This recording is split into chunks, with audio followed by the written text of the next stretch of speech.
For thousands of years, people knew only about the planets Mercury, Venus, Mars, Jupiter, and Saturn, which they could see using simple telescopes, or even by the naked eye if conditions were good. But in the late 18th century, a famous astronomer named Sir William Herschel discovered a new planet that was icy blue in color. At first, people thought it was a star, but later they realized it was a planet. Today, we know it as Uranus, a planet that's more than 19 times farther away from the Sun than Earth. It's so far away that it takes Uranus 84 years to complete one trip around the Sun. This astronomer also discovered many other interesting things in space, like double stars and nebulae. In the mid-1800s, scientists noticed something pulled Uranus and strangely tugged its orbit. They thought there must be another planet out there, and they used math to predict where it would be. Finally, in 1846, they found Neptune using a telescope. It was too faint to see with the naked eye because it was too far away from the Sun. It was all so exciting. Who knows how many other planets could be there, lurking in the darkness of our solar system? Back in the mid-1800s, astronomers noticed something unusual was happening in the sky. A small rocky planet named Mercury was behaving strangely. It didn't follow the predictable orbit that was expected of it. One of the astronomers was a brilliant French scientist named Urbain Le Verrier. He came up with a theory that there could be another planet in our solar system no one had yet discovered. It would be located somewhere between Mercury and the Sun. This hypothetical planet, which he named Vulcan after the Roman god of fire, would have an incredibly hot surface, and it could be a potential explanation for Mercury's strange behavior. He never surely claimed Vulcan was really the one thing disturbing the orbit of Mercury. But, excited by the possibility of discovering a new planet, astronomers all over the world took the idea of Vulcan. For a planet that didn't exist, people committed to developing ideas and getting information about it. Some scientists didn't think it was likely that they had missed another planet as big as Mercury. It would have been hard not to see it by then. But there was a tiny chance of a smaller planet existing inside Mercury's orbit that was too close to the Sun, so no one could see it. One theory said it was about 13 million miles away from the Sun. Mercury is the planet with the most eccentric orbit in our solar system, but the closest point it gets to the Sun is about 28.5 million miles. This means Vulcan would be under half of that distance. The theory moved on, saying that if Vulcan existed, it would orbit the Sun every 19 days and 18 hours, and its path would be tilted about 12 degrees relative to the path of other planets in our solar system. Vulcan's position at its furthest point from the Sun would still be too close to the Sun to be seen with the naked eye, even during twilight. The only chance of seeing Vulcan would be during a solar eclipse, or when it passed in front of the Sun, which, as the theory said, would be 2 to 4 times a year. They had a theory that this mysterious planet was so close to the Sun that it could only be seen during a total solar eclipse when the moon blocked out the Sun's blinding glare. So, every time there was an eclipse, scientists would peer at the Sun, hoping to catch a glimpse of Vulcan. They were trying really hard, but no matter what, they couldn't find this mysterious planet. Some astronomers claimed to have spotted it during eclipses, but no one could ever confirm or find evidence for that. The theory of Vulcan was left waiting for some better times. Einstein had a different idea. You know about his theory of general relativity, right? That's where he claimed gravity wasn't some sort of natural force, but a result of space-time curved because of the presence of giant space objects, like planets and stars. Planets circle around the Sun in their usual orbit because space-time is curved. That means the planets are kind of falling towards the central star of our solar system. And Einstein tried to explain Mercury's unusual orbit using his own theory of relativity. Unlike the other planets in our solar system, Mercury's orbit wasn't that circular. Instead, it seemed to wobble slightly, as if there was an invisible force pulling it away. Einstein said this could be happening because the massive gravity of our sun was actually curving the fabric of space-time around it. He claimed it's possible this changed Mercury's orbit a little bit. It took the scientific community a while to test this theory, but it eventually seemed like the most plausible explanation.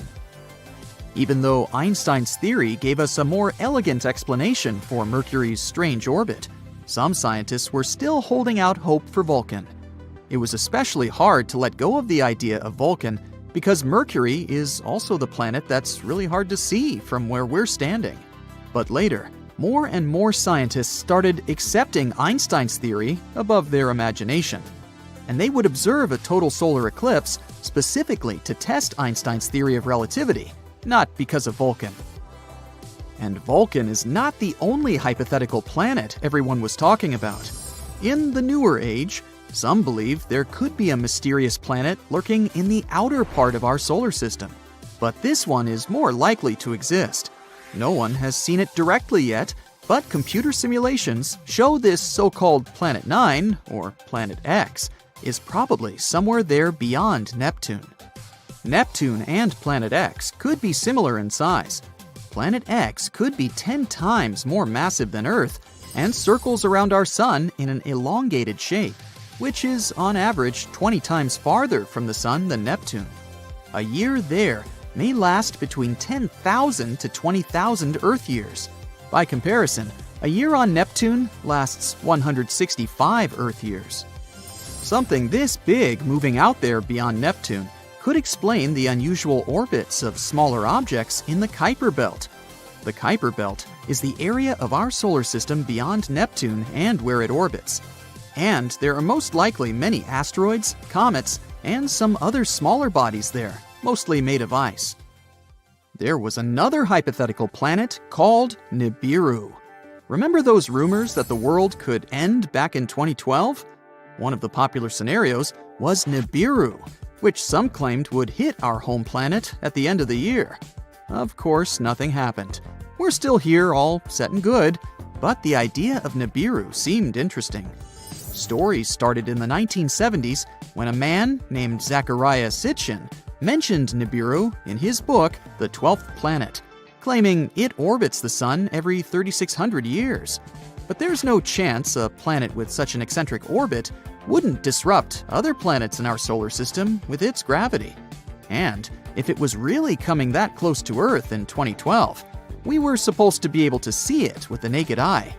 Some simple calculations showed Nibiru would have been nearly as bright as Mars at its dimmest and brighter than the faintest stars you see from a city. Oh well, maybe we'll have more luck in the next 3,500 and something years. In 2011, a comet named Elenin appeared that many people thought could be Nibiru. But when you're looking at comets and planets through a telescope, you see they appear differently. A comet has a coma, which is a gas atmosphere, together with a tail, something a planet doesn't have. Plus, this comet didn't slam into the Earth. It came too close to our Sun and fell apart. The leftover pieces will continue moving on their way to the outer solar system for the next 12,000 years. Across millennia, scattered among clay tablets, sacred scrolls, and whispered myths, humanity has preserved haunting tales of a celestial anomaly, a rogue planet, a cosmic saboteur whose rare appearance heralds disaster and upheaval. The Sumerians called it Nibiru, the planet of crossing. Egyptians feared it as the destroyer. Biblical texts knew it as the wormwood star. Are these merely the colorful myths of ancient peoples, or are they fragmented memories of an all-too-real cosmic threat? Modern science, once quick to dismiss such legends, is now forced to reconsider. In 2016, astronomers Konstantin Batygin and Mike Brown from Caltech presented mathematical evidence suggesting the existence of a massive planet at the far edge of our solar system, Planet 9. Their calculations describe a world 5 to 10 times the mass of Earth, on a highly elongated orbit that takes between 10,000 and 20,000 years to complete a single revolution around the sun. Here's where ancient myth and modern astrophysics begin to blur. Sumerian cuneiform tablets, dating as far back as the 4th millennium BCE, contain astonishingly accurate astronomical data. They describe a solar system of 12 celestial bodies, including a mysterious 12th planet, Nibiru. How did ancient people know about Neptune, discovered only in 1846, or Pluto in 1930? Were they simply guessing, or did they remember something we've forgotten? One of the most controversial voices in this debate is researcher Zecharia Sitchin. He spent decades interpreting ancient Mesopotamian texts and proposed a radical theory that Nibiru is a habitable world with a sweeping elliptical orbit, home to an advanced race known as the Anunnaki, beings who once visited Earth.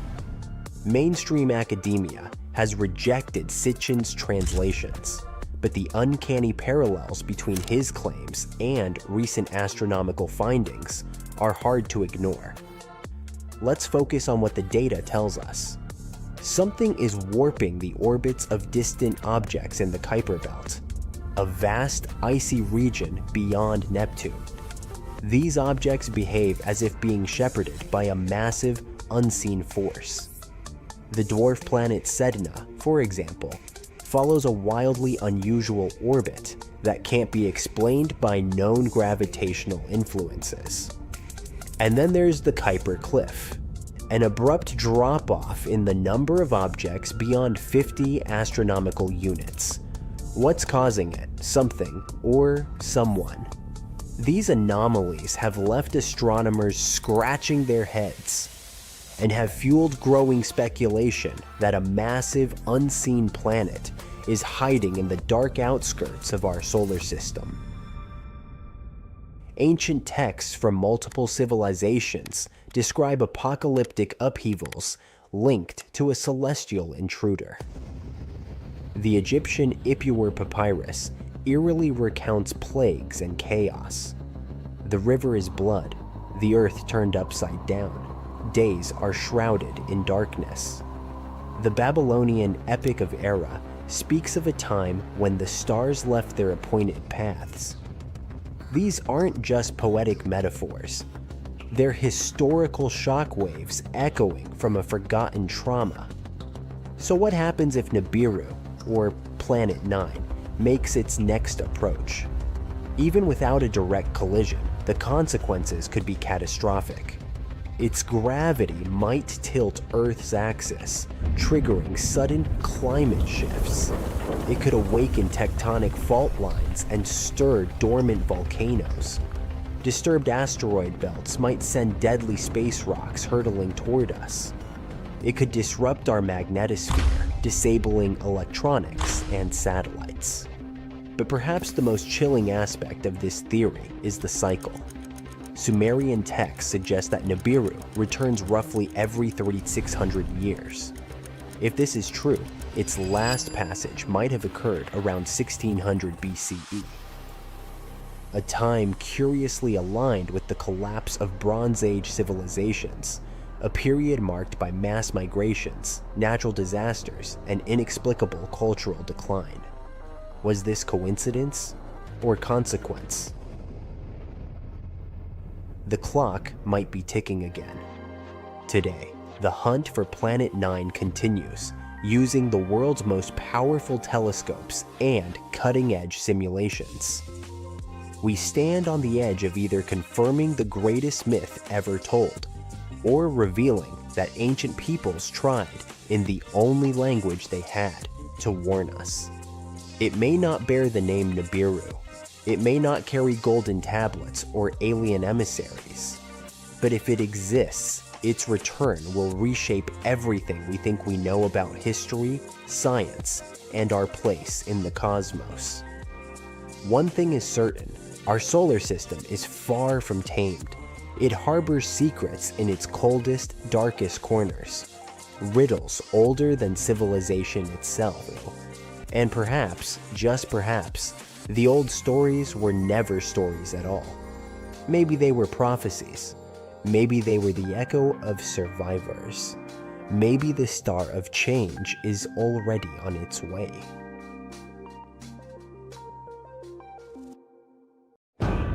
Have you heard about Planet 9? No, not Pluto.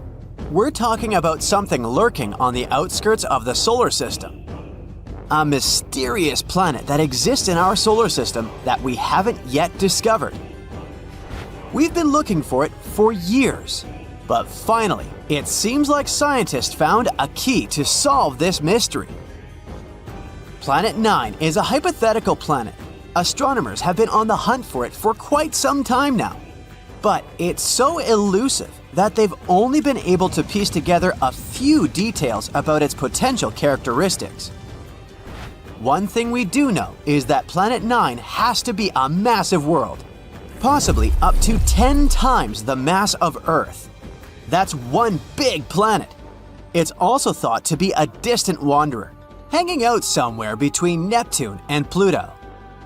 Some scientists think that Planet 9 might actually be a mini Neptune, with a thick, gaseous atmosphere and a rocky core. Others speculate that it could be an icy world with a solid, frozen surface and a thick layer of hydrogen and helium gas. Of course, since we haven't actually found Planet 9 yet, we can't say for sure what it's like. We're not even sure that it even exists. Some say it's just a myth, like the Tooth Fairy or the Easter Bunny, but others are convinced that it's out there somewhere. And at the end of the day, we're not entirely sure if Planet 9 is even a planet.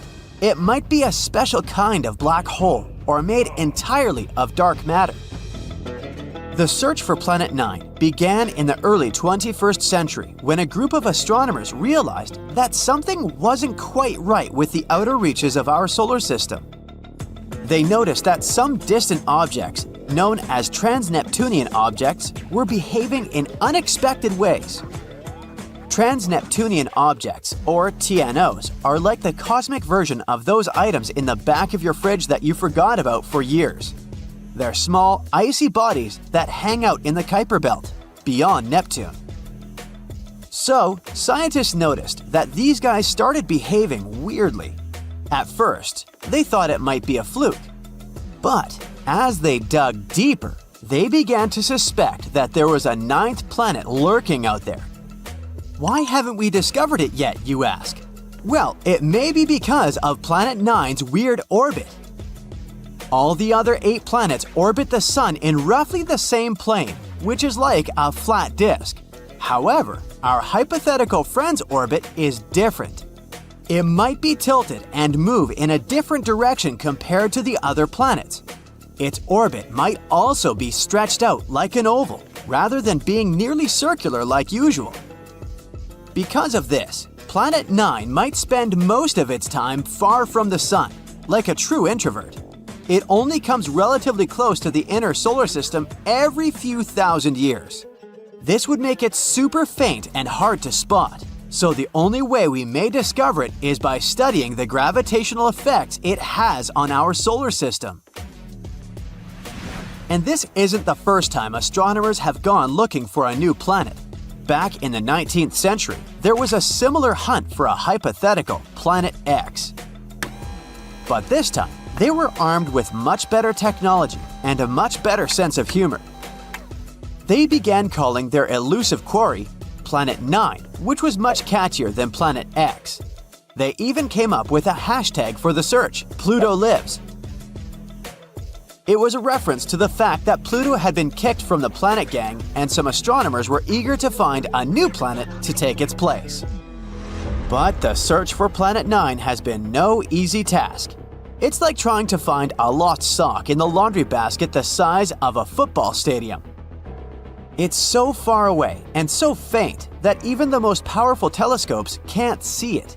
Instead, astronomers have had to rely on indirect evidence, like the strange orbits of TNOs, to try to figure out where it might be.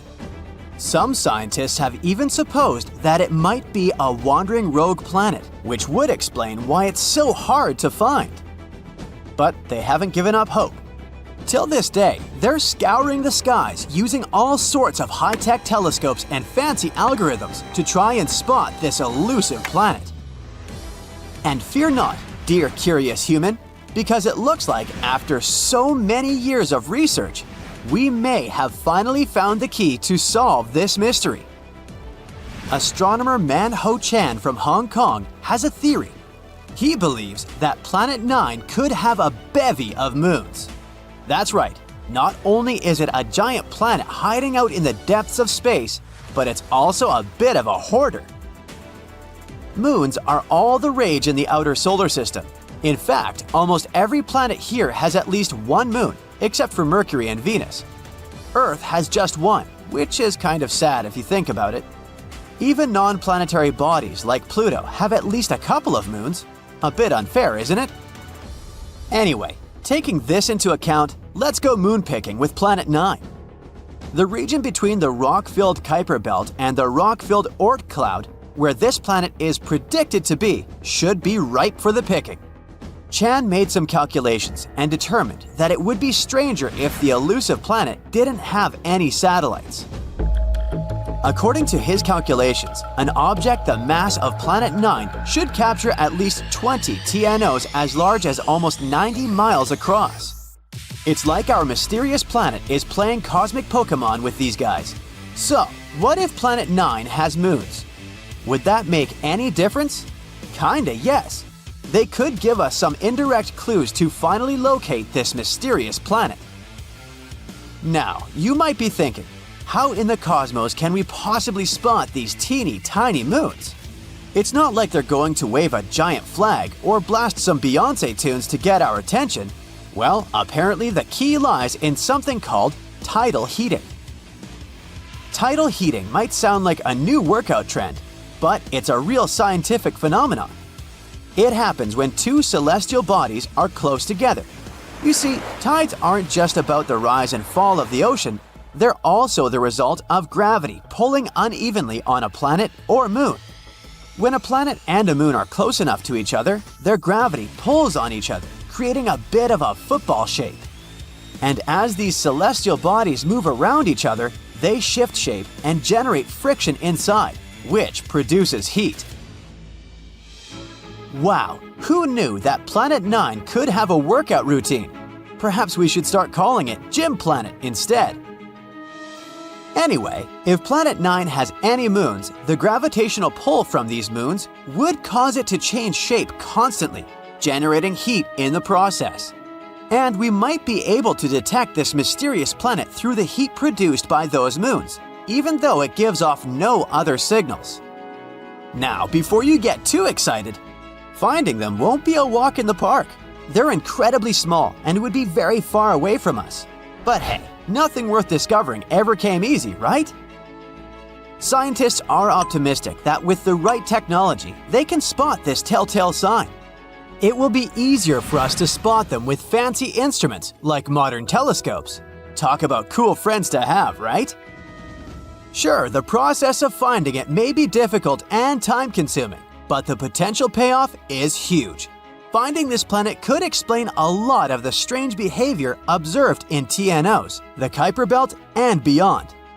As we've already mentioned, they've been acting super weird lately, tilting and aligning in suspicious ways. If this planet doesn't actually exist, we have yet to explain what is the reason for this strange behavior. In any case, the search for Planet 9 is one of the most exciting and intriguing quests in modern astronomy. It's like a cosmic scavenger hunt, and everyone's invited to join in on the fun. So, grab your telescopes and let's go planet hunting. Who knows, maybe we'll find it sooner than we think. In a star system far, far away, to be more precise, 2,600 light-years away, there's an exoplanet called Kepler 1658b. It's a gas giant that resembles our Jupiter. But what differentiates it from Jupiter is that this poor planet is doomed. It's spiraling toward its parent star, which will eventually end in a fiery collision. But the most interesting thing? Astronomers would have remained totally ignorant of this fact if not for a tiny clue. It was a really minuscule change in the planet's orbit. It wouldn't have been noticed if astronomers hadn't compared more than a decade of data received by different telescopes. More precisely, scientists have been watching the exo-Jupiter pass between our planet and its parent star once every 2 weeks for the last 13 years.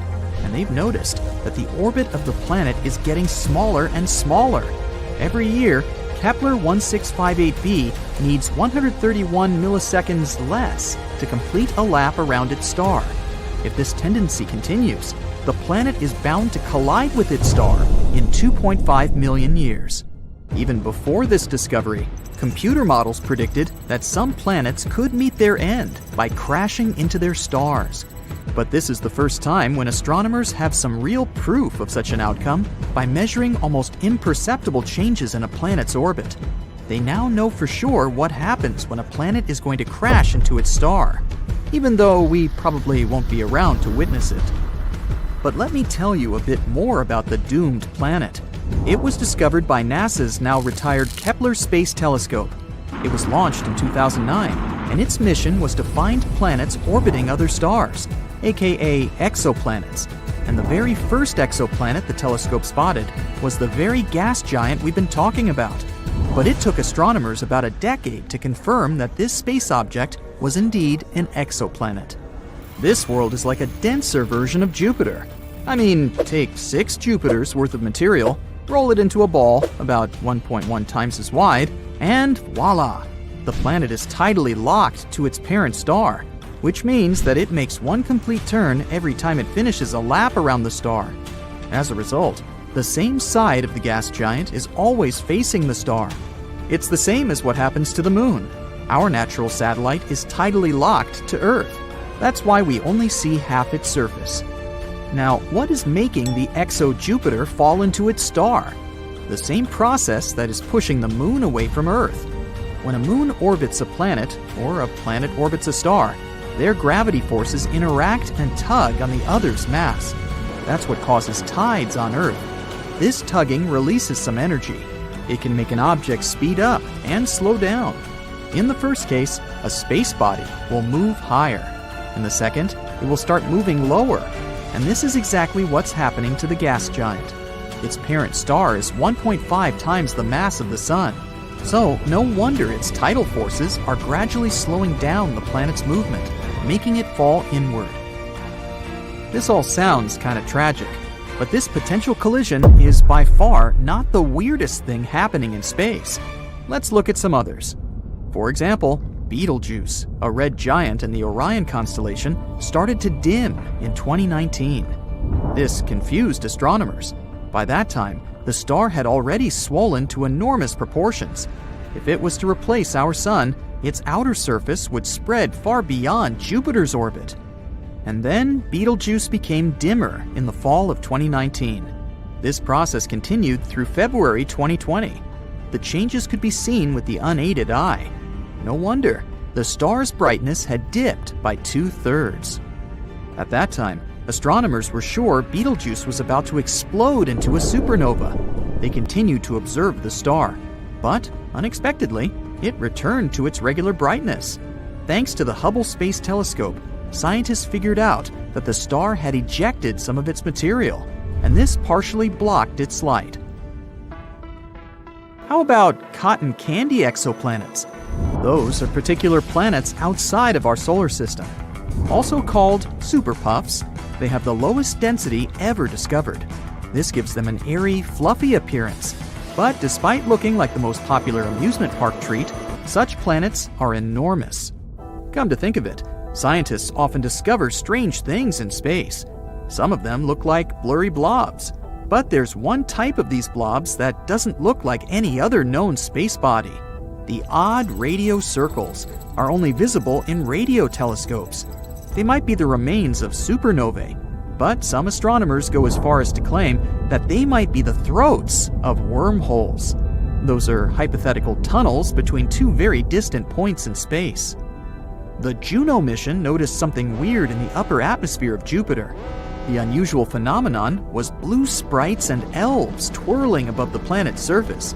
These are two kinds of bright flashes of light that appear for short periods of time, mere milliseconds. They extend up and down toward the surface of the planet. On Earth, such flashes usually happen at the height of 60 miles above massive thunderstorms.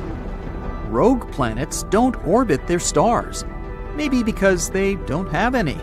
These free-floating space bodies travel across the universe and can end up literally anywhere.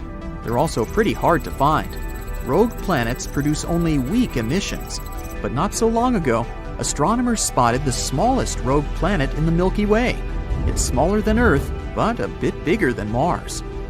Fast radio bursts are blindingly bright bursts of radio waves. They pack as much energy as our sun produces in days, but last mere milliseconds. Most of these fast radio bursts come from far, far beyond the Milky Way.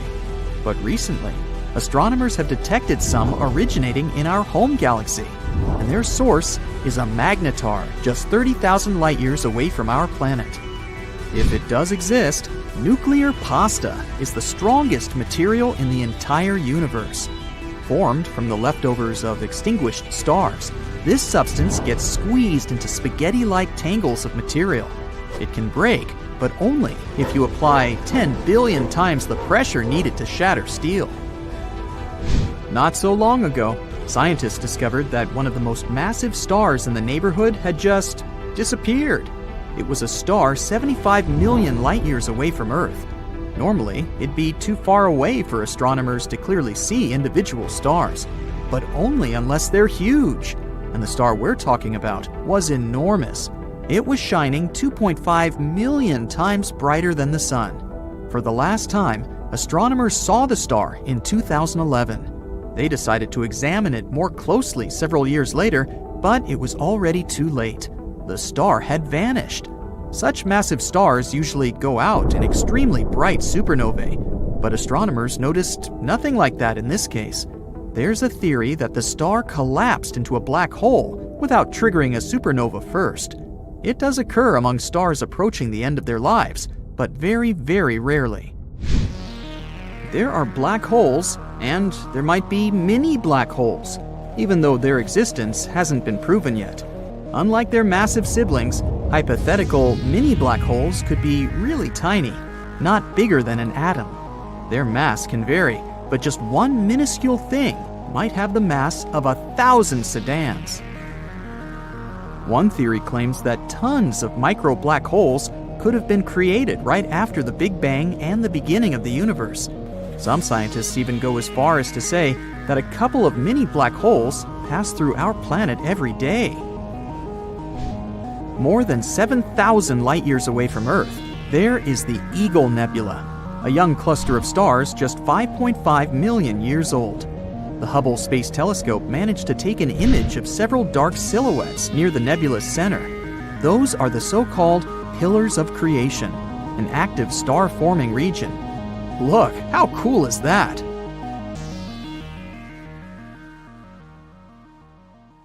Look at this giant donut-shaped region far away from Earth, beyond the orbit of Neptune. We're talking about a distance of more than 2.5 billion miles. It's the Kuiper Belt, and something eerie and bizarre is happening there. Dwarf planets and other small objects dwelling there refuse to cluster together. Instead, they follow particular orbits, which is weird. The reason might be a large, mysterious planet hiding beyond Pluto. Its gravity might be messing up the orbits of those Kuiper space bodies.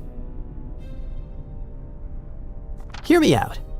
Our solar system is made up of the sun and everything that goes around it because of the star's strong gravity. This includes the 8 main planets: Mercury, Venus, Earth, Mars, Jupiter, Saturn, Uranus, and Neptune. There are also smaller things like moons, asteroids, and Pluto. For a long time, people thought Pluto was the 9th planet, but when it was reclassified as a dwarf planet, scientists started looking for a new Planet X.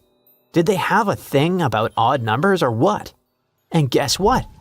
Some really think there might be a big, icy planet hiding far, far away beyond Neptune. This mystery planet is often called Planet 9. Now, Planet 9 hasn't been seen yet, but scientists think it might be out there because of some tiny, faraway space rocks called etnos that move following bizarre, confusing paths. These paths seem to be grouped together and tilted in a way that doesn't happen by chance. This could mean there's a hidden planet pulling them into place with its gravity. If Planet 9 is real, it might be 5 to 10 times heavier than Earth. It would also be super far away, hundreds of times farther from the Sun than Earth is. Over the years, scientists have guessed different distances for its orbit, and the newest guess in 2025 says it could be about 290 times farther from the Sun than Earth. There are some cool ideas about where Planet 9 came from. It might have started as a big planet that Jupiter once kicked out of the inner solar system, or it might have come from another star or even wandered around space on its own before getting caught by the Sun's gravity. Even though scientists have looked really hard using powerful telescopes, no one has actually seen Planet 9 yet, and so far, its existence is still just a theory. But recently, a group of researchers tried something clever. They used data from two special space surveys called IRAS and ACARI. These two looked at the sky in invisible light, far infrared, about 23 years apart, which is helpful because Planet 9 is supposed to move very slowly. The team focused on a special list from ACARI, which is better at finding faint, moving things in space. They guessed how bright Planet 9 might be and how fast it might move based on how big, far away, and cold it could be. Then they looked for matching blips in the sky that were seen by both IRAS and ACARI, but not in the exact same spot. That's because a real planet would have moved a little over 23 years, and they indeed found 13 possible matches that could be Planet 9. Their estimations were based on how far away the object seemed to be, 500 to 700 times farther from the Sun than Earth, and how heavy it might be, which is 7 to 17 times Earth's mass. After looking very carefully at all the images, they narrowed it down to one really good candidate. The two detections weren't in the same spot in both surveys, and the way they appeared in the ACARI map matched what you'd expect from a slow-moving object. It showed up on one date and wasn't there 6 months earlier, but of course, there was a catch. Apparently, the old data isn't good enough to figure out the exact path of the potential planet. So, the team wants to do new follow-up observations using a special camera called DCAM, which is really good at spotting faint, moving objects. That way, they can find out if this candidate is really Planet 9. Additionally, it can help us learn more about how our solar system works and how it formed. If Planet 9 is ever discovered, it would totally change the way we understand our solar system. It could explain why some far-out space rocks in the Kuiper Belt tilt weirdly. The thing is, most planets go around the Sun in a flat-ish circle, but those faraway objects are tilted about 20 degrees. Planet 9 might be the reason why. Next, we'd probably find out why those tilted objects seem to point the same way. Their orbits are grouped together in one direction. A big hidden planet's gravity could be hurting them like sheep. There are also some strange tilted objects super far away. They don't make sense unless something big, like Planet 9, is tugging on them. A few space rocks orbit the Sun backward between the big planets, which is kinda the wrong way. That's super weird unless something big is messing with them. Some far-out Kuiper Belt objects keep crossing Neptune's path and haven't been flung away. That's because Planet 9 might be helping keep their orbits stable over a long time. Another cool thing is that if Planet 9 existed, it would be a super-Earth, a kind of planet we see a lot around other stars, but we don't have in our solar system yet. So finding one here would make our solar system more like the others out there. Throughout history, people have been wondering if there could be hidden planets far beyond Neptune, even before Pluto was found. Back in 1880, a guy named George Forbes guessed there might be two unknown planets way out there. One about 100 times farther from the Sun than Earth, and the other about 300 times farther. He thought these mystery planets might be pulling on some comets and changing their orbits, kind of like how Jupiter does with the comets near it. In 2004, scientists found a weird little world called Sedna. It had a strange path around the Sun that didn't seem to be affected by any of the known planets. Its closest point to the Sun, called perihelion, is way too far for Neptune to be the reason. This made some scientists wonder if Sedna got pushed into its path by a hidden planet, maybe even something as big as Earth or bigger. Others thought maybe it was a star that flew by a long time ago, or another star that formed near ours. Then, in 2014, another odd object was discovered. It had a very similar orbit to Sedna, which made people even more suspicious that there could be something big out there messing with their paths. This kicked off a new round of the Planet X or Planet 9 hunt. At a meeting in 2012, a scientist named Rodney Gomez said that maybe there was a big, hidden planet around 1,500 times farther from the Sun than Earth. He thought it could explain the orbits of other odd objects, like some far-out comets and centaurs, small bodies that wander among the giant planets. At that time, those who supported the Planet 9 theory believed that if it existed, it would move around the Sun in a huge, stretched-out circle called an elliptical orbit.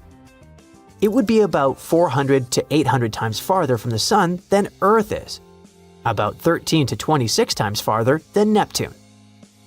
If it really had that kind of orbit, it would take around 10,000 to 20,000 years to go around the Sun just once. Plus, if it indeed orbited the Sun, it wouldn't follow the same flat path as the other planets. Its path would be tilted by about 15 degrees to 25 degrees. The farthest point in its orbit, called aphelion, would be in the direction of the Taurus constellation. As for the closest point, it would point towards Serpens, Ophiuchus, or Libra. As for the composition of Planet 9, it would probably be a lot like Uranus or Neptune. It would have a thick atmosphere made of hydrogen and helium, and it would be super cold, negative 375 degrees Fahrenheit. Its core would be made of iron, and its middle layer would be full of rock and water ice. At the same time, if the planet was smaller and denser, then it might be more like Earth, with a rocky surface instead of a gassy one. According to a scientist named Mike Brown, if Planet 9 was real, a space probe would reach it in about 20 years if we used a powerful slingshot path around the Sun. Our universe is full of both amazing and terrifying things. You already know about quasars, black holes, dark matter, and so on. But how about the horrors of space that you haven't even heard of? Would you like to visit the most bizarre worlds in the universe? And it's not me who made this list, but NASA themselves. Welcome to the Galaxy of Horrors, NASA's awesome Halloween collection.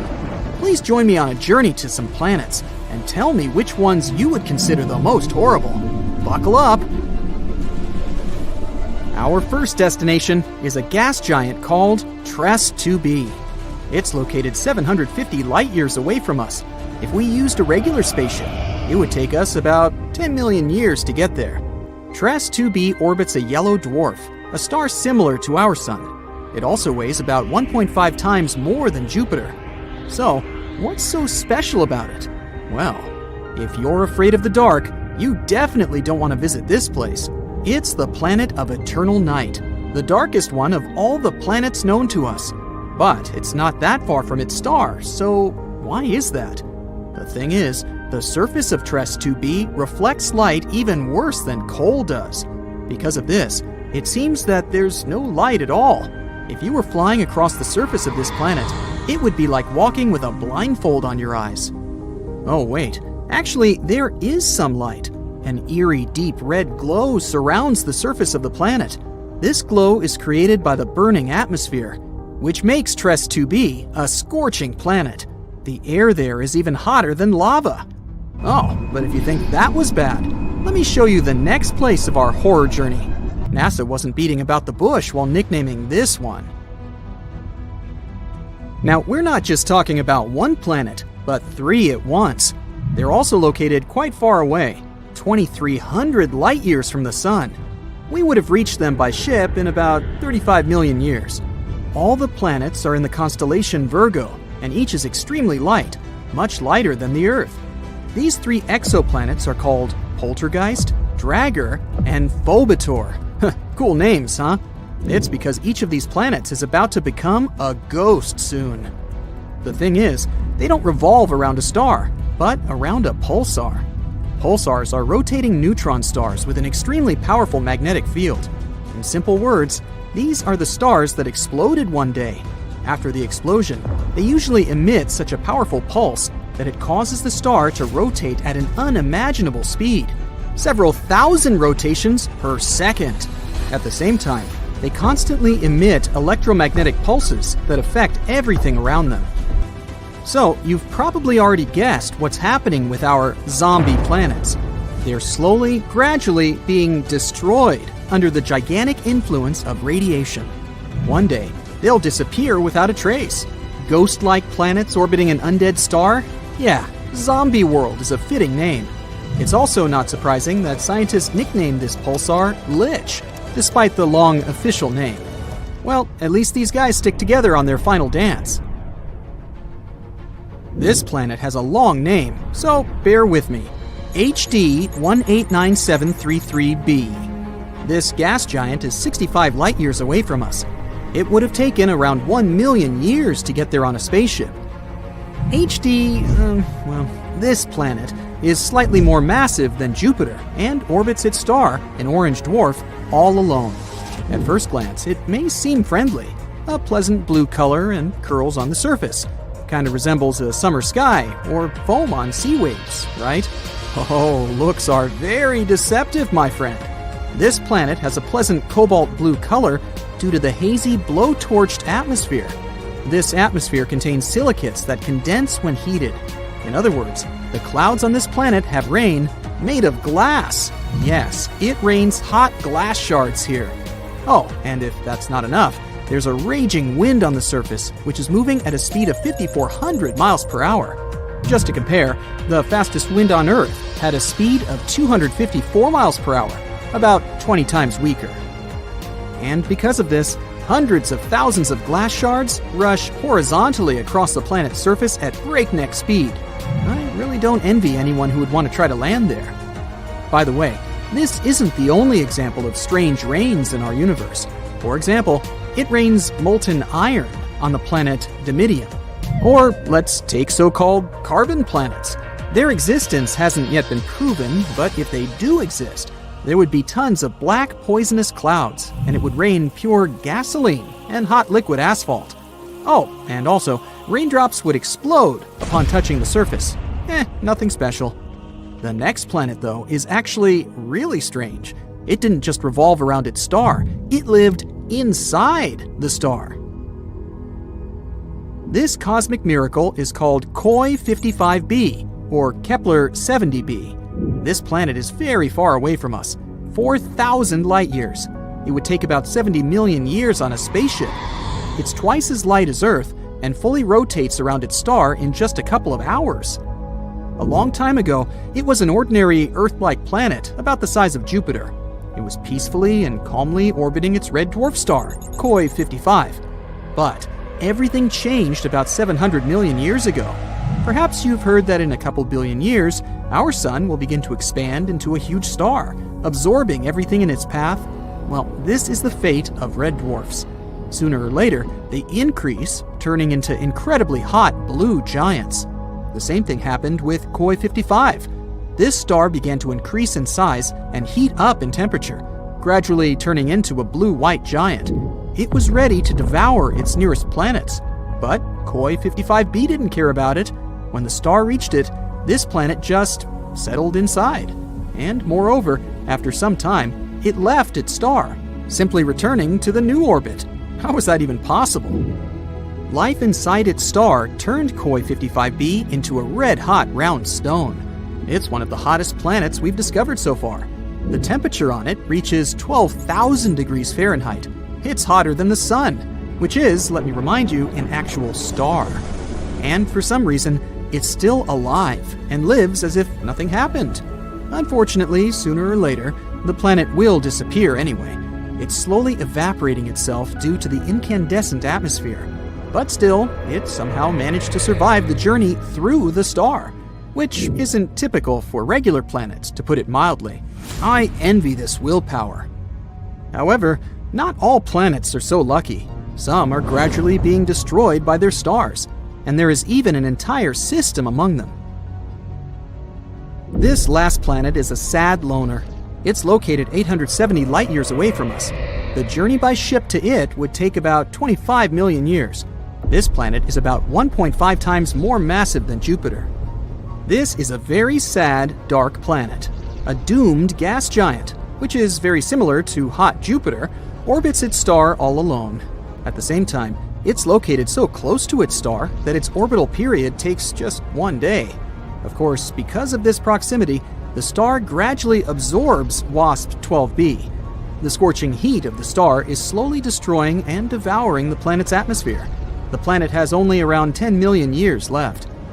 But what's more interesting, because of this stretching, WASP-12b acquired the shape of an egg. It doesn't even resemble an actual planet anymore. It's also very hot. The surface temperature of the gas giant reaches 4,000 degrees Fahrenheit. Also, a spectrograph of cosmic origin, or COS for short, found that the planet exchanges matter with its star. They're located so close that they give each other part of their chemical elements. This is a common phenomenon in closely spaced binary star systems, but this is the first time scientists have seen this in a star-planet relationship. What a unique system. To be honest, if I was guaranteed complete security, I'd be excited to visit at least some of them. What about you? Please let me know in the comments.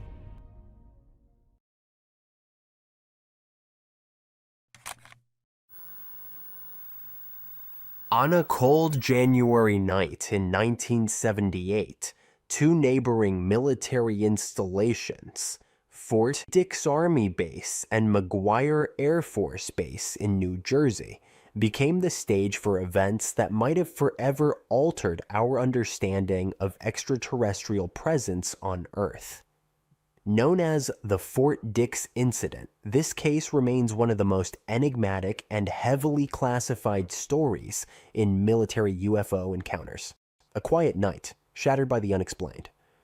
Around 3 a.m. on January 18, 1978, Security Patrol Officer Sergeant Jeffrey Morse was conducting a routine perimeter check at McGuire Air Force Base. Everything seemed normal until radio chatter reported unidentified flying objects hovering over nearby Fort Dix, moving in tight formation and emitting an eerie bluish-green glow. Radar operators soon confirmed the anomaly. These objects maneuvered in ways no known aircraft of the time could. They hovered, changed direction abruptly, and vanished from radar screens as if toying with their observers. A close encounter turns violent. By 3:30 a.m., the situation escalated dramatically. A military police officer at Fort Dix, patrolling a remote section of the base, radioed that an oval-shaped object with no visible features had descended over his vehicle. Suddenly, a humanoid figure, about 4 feet tall, with grayish-brown skin, an oversized head, and elongated arms, appeared in front of him. Panicked, the MP drew his sidearm and fired 5 rounds into the being, followed by a 6th shot at the hovering craft. Immediately, the UFO shot upward and vanished, while the wounded creature fled toward the fence, separating the two bases. The cleanup operation. Within minutes, a team of unidentified soldiers in blue berets, with no insignia, arrived, cordoning off the area and pushing back regular personnel, including Morse. Witnesses later described how the team sprayed the body with an unknown substance, covered it with a white sheet, and placed it inside a large metallic container marked with blue symbols. By dawn, the container was loaded onto a C-141 cargo plane bound for Wright-Patterson Air Force Base, a facility long rumored to house classified UFO-related materials. Aftermath: enforced silence. 2 days later, Morse and other witnesses were flown to Wright-Patterson for interrogation. In a stark room facing 3 men, one a silent civilian with a pipe, Morse was forced to sign a lifetime non-disclosure agreement. Soon after, all involved personnel were reassigned to overseas bases, effectively scattering them across the globe. Morse was sent to Okinawa, Japan, where he spent 2 years before finally breaking his silence. Fact or fiction? In 1980, Morse reached out to UFO researcher Leonard Stringfield, sharing his account. His story gained credibility when Major George Filaire, an intelligence officer stationed at McGuire, confirmed unusual activity that night, mentioning that something was found dead on the runway, though details were withheld from him. Skeptics argue the incident could have been a test of a military biodrone or experimental entity, a psychological operation, PSYOP, to study human reactions, an elaborate hoax or misidentification, yet the military's extreme response, immediate witness isolation, rapid evidence removal, and lifetime gag orders suggest something far more extraordinary. Conclusion: a secret still waiting to be uncovered. Over 45 years later, the Fort Dix incident remains buried in secrecy. If Morse's account is true, this could be the first documented case of military personnel killing a potential extraterrestrial being. Until classified documents surface, key questions linger. Was this a genuine extraterrestrial encounter, or an elaborate cover-up for advanced military technology? One thing is certain: that night in 1978 changed the lives of those involved and left behind more questions than answers. What do you think? Could this really have happened? Or is it just another military urban legend? Now tell me, what's the scariest thing in the universe? What, besides Darth Vader and a lightsaber? Well, actually, I was asking about black holes, swallowing anything that comes too close without doubts or regrets. Blinding supernovae, mysterious hypothetical wormholes. Yeah, probably not. Because the most terrifying things in the universe are likely to be rogue planets. Ooh. Nomads, orphans, sunless, unbound. That is what these creepy worlds are called. They have no sun. Unwanted in their star systems, they were once ejected into the soulless emptiness of space, and some of them didn't even have their own star systems. They were born lonely. Rogue planets don't have sunlight. The never-ending night reigns on their surfaces. No light means no warmth, and almost no chance of any kind of life to be able to survive in these frozen worlds. How lonely! Kinda makes you tear up a little. Okay, I'm done. But how do rogue planets get born? When planetary systems, including our solar system, form, it can get messy.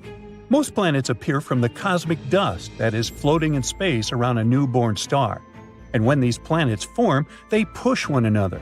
This gravitational game of tag often shoves some planets toward the edges of the newly formed star system. And sometimes, one or two of them get ejected from their home altogether. There are also nearby stars that can play with planets too. Stars aren't often born on their own. Clusters of dozens to thousands of stars can appear in space. And in such a crowded environment, it's not a rare occurrence when a star with its own planets steals away a planet or two from another star. After getting a new planet, it can keep it for itself or throw it away into the dark, deep cosmos. Some free-floating planets pop up in a different way, with no parent star to help them. Like stars, they form from collapsed clouds of gas and dust, but since they are too weak, they can't put on enough weight and can't start nuclear reactions that make stars emit light. Such planet-like objects are known as failed stars. Or planets can go rogue after their parent stars disappear. Yes, sometimes stars go out, destroying some of their planets in the process. At the same time, the most distant ones, located in a safer zone, are left more or less intact. But the enormous force of a supernova ejects these planets away from the former star at a tremendous velocity. In any case, astronomers think there may be more rogue planets in our home Milky Way galaxy than anyone ever suspected. A recent simulation has shown there might be billions of them. But the problem is, rogue planets are very hard to detect. You know, it's a tricky feat to find any exoplanet, even when it belongs to a planetary system. After all, planets don't give off their own light like stars. That's why when astronomers want to locate an exoplanet, they look for something blocking the light of its parent star, and it's usually the very planet passing between the star and the observer. But researchers can't use the same technique with free-floating planets because there's no parent star and thus there's no light to get dimmer. Another method of detecting exoplanets is the radial velocity method. It detects the planet's gravitational effect on its parent star. But, as you may guess, it doesn't work with rogue planets either. Luckily, there are still some ways we can detect these space wanderers. Imagine a line of sight between a telescope on Earth and a distant star. When an object crosses that line, its presence is likely to bend and magnify the light of the star. This makes it appear brighter than usual. The trickiest part is to figure out whether this object is a rogue planet. It's true that the stars whose light such celestial bodies bend can't be their parent stars. They're too far away. But there might still be a small parent star invisible because of the glare of the main star. And astronomers have to wait for a long time, sometimes up to a decade, for the main star to move a bit. Then they can finally check if there's also a parent star out there. If there's no parent star in sight, then it's proven. The planet is traveling solo. Not apparently. So far, astronomers have identified at least 70 rogue planets or candidate rogue planets. At the same time, we know about more than 5,000 exoplanets in planetary systems. That's a huge gap that proves that detecting rogue planets is a tricky business. Interestingly, free-floating planets might not be as lonesome as we think. They can potentially have moons of their own. They might even take them along when they get pushed out of their cosmic homes. But could a free-roaming world, and possibly its moons, find a new home near a different star? Some experts think it's unlikely. The universe is a very spacious place, and even a large star with an incredible gravitational pull is hardly able to catch a fast-moving planet. For example, in 2017, an interstellar guest, an asteroid the size of a skyscraper, appeared in our solar system. It barreled through the solar system and just kept going without stopping or even slowing down. Now let's have a look at a rogue planet we have managed to spot. Just 20 light-years away from the Sun, a bizarre rogue planet is roaming the Milky Way galaxy. And even though this planet doesn't orbit any star, it still has an incredibly powerful magnetic field, 4 million times stronger than that of our Earth. The exoplanet, with this crazy long name, also produces amazing auroras. When it was discovered a few years ago, astronomers were almost sure they had detected a brown dwarf. This is an object too large to be a planet and too small to be a star. But later, scientists got some evidence that the space object wasn't big enough to be a brown dwarf. The planet sure is a mammoth among its peers. It's 1.2 times as wide as the largest planet of the solar system, Jupiter, and more than 12 times as heavy. Astronomers think the exceptionally strong magnetic field helps the planet produce such auroras. But the most curious thing is that they're generated in a different way than auroras on Earth. It might be because the exoplanet's moon helps the planet create these light shows. To find more amazing rogue planets, NASA's Nancy Grace Roman Space Telescope is going to conduct a survey using the powerful techniques of a wide-field telescope. The stars in our Milky Way galaxy move all the time, and chance adjustments of the telescope can help researchers spot rogue planets. But there's one drawback. We won't know the distance to such a planet even if we find one. There's one more mission concept called Cleopatra, the clever NASA acronym for the Contemporaneous Lensing Parallax and Autonomous Transient Assay. See, I told you it was clever. It might be able to exploit parallax effects to calculate the distances to rogue planets. Parallax is a shift in the position of a foreground object when seen by observers in slightly different locations. Could Earth one day turn into a frozen sphere aimlessly floating through space? Unlikely. Since our sun isn't going to blow up one day, our world isn't likely to be pushed out of the solar system by our star going supernova. But a rogue planet could cause life on Earth to end. Oh boy. One day, such a space intruder might push Earth out of the habitable zone near the sun and take its place. And our planet would have to retreat to an extreme orbit farther from the sun. The climate all over the planet would start getting colder and colder, turning first half of the planet, then our entire world, into an icy desert. There would be a lack of food and other resources. It'd be getting darker and darker. There wouldn't be enough light for planets to get energy. They would wither, and animals that used to feed on them wouldn't be able to find food. Most species would go extinct. The farther our planet would be from the sun, the weaker the star's gravitational pull on our planet would be. In the end, our beautiful Earth would get too far away from its main source of light and heat. It would turn into a lifeless piece of rock covered with a thick layer of ice. Wow, bummer. But hey, don't worry, I guarantee that will never happen. At least, not on my watch. Back in 2008, astronomers found a mysterious something orbiting a star called Fomalhaut. This star is very bright and sits about 25 light-years away from us. Trillions of miles, sure, but pretty close in space terms. It's in the constellation Southern Fish, the one that looks like a single fish floating in the southern night sky. It's a small and relatively dim constellation, but Fomalhaut is what makes it so special. In Arabic, this means mouth of the fish, and you might guess where that name comes from. It's the brightest star in the constellation. If you're in the southern hemisphere, you can easily spot Fomalhaut with the naked eye. For people in the northern hemisphere, it's visible in the fall, low on the southern horizon. But this constellation has a beautiful story. The myth says that this fish is the one that saved the deity Dursido, who had fallen into a lake. So it became the symbol of rescue and protection. The fish in Pisces is said to be the offspring of the southern fish, forming a kind of family. At the same time, Fomalhaut is sometimes called the lonely star because it's one of the brightest stars in its part of the sky, but it doesn't have many bright neighbors. Hey, I can relate to that. Nah, just kidding. Fomalhaut is also a young star. It's only about 440 million years old. Now that sounds like a lot, but our Sun, in comparison, is 4.6 billion years old. And finally, it's surrounded by a giant ring of dust and gas. This is called a debris disk. It's like a dust cloud that serves as the birthplace of planets. It's like the Kuiper Belt in our own solar system, where Pluto lives, but on a much grander scale. But then, astronomers noticed something odd about this disk. It wasn't evenly shaped. This means that there's something that influences gravity nearby. A planet, perhaps? And when they took pictures of the disk, they found a faint glowing dot inside it.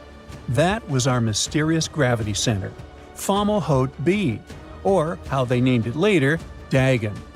They immediately thought it was a planet. In 2008, it was a huge deal because scientists captured an actual image of it using the Hubble Space Telescope. Now that's a super rare thing, especially for objects outside our solar system, not to mention such tiny things as planets. And the photos were fascinating. At first, everyone was excited about the new world. Scientists thought that Dagon was a massive planet, something maybe like Jupiter, a gas giant. They even guessed that it had an oval-shaped orbit, which means that it would take about 1,700 years to go around its star just once. That's one of the craziest orbits we've ever seen. But as they kept studying Dagon, they noticed that things don't add up. For starters, they couldn't find it in infrared light.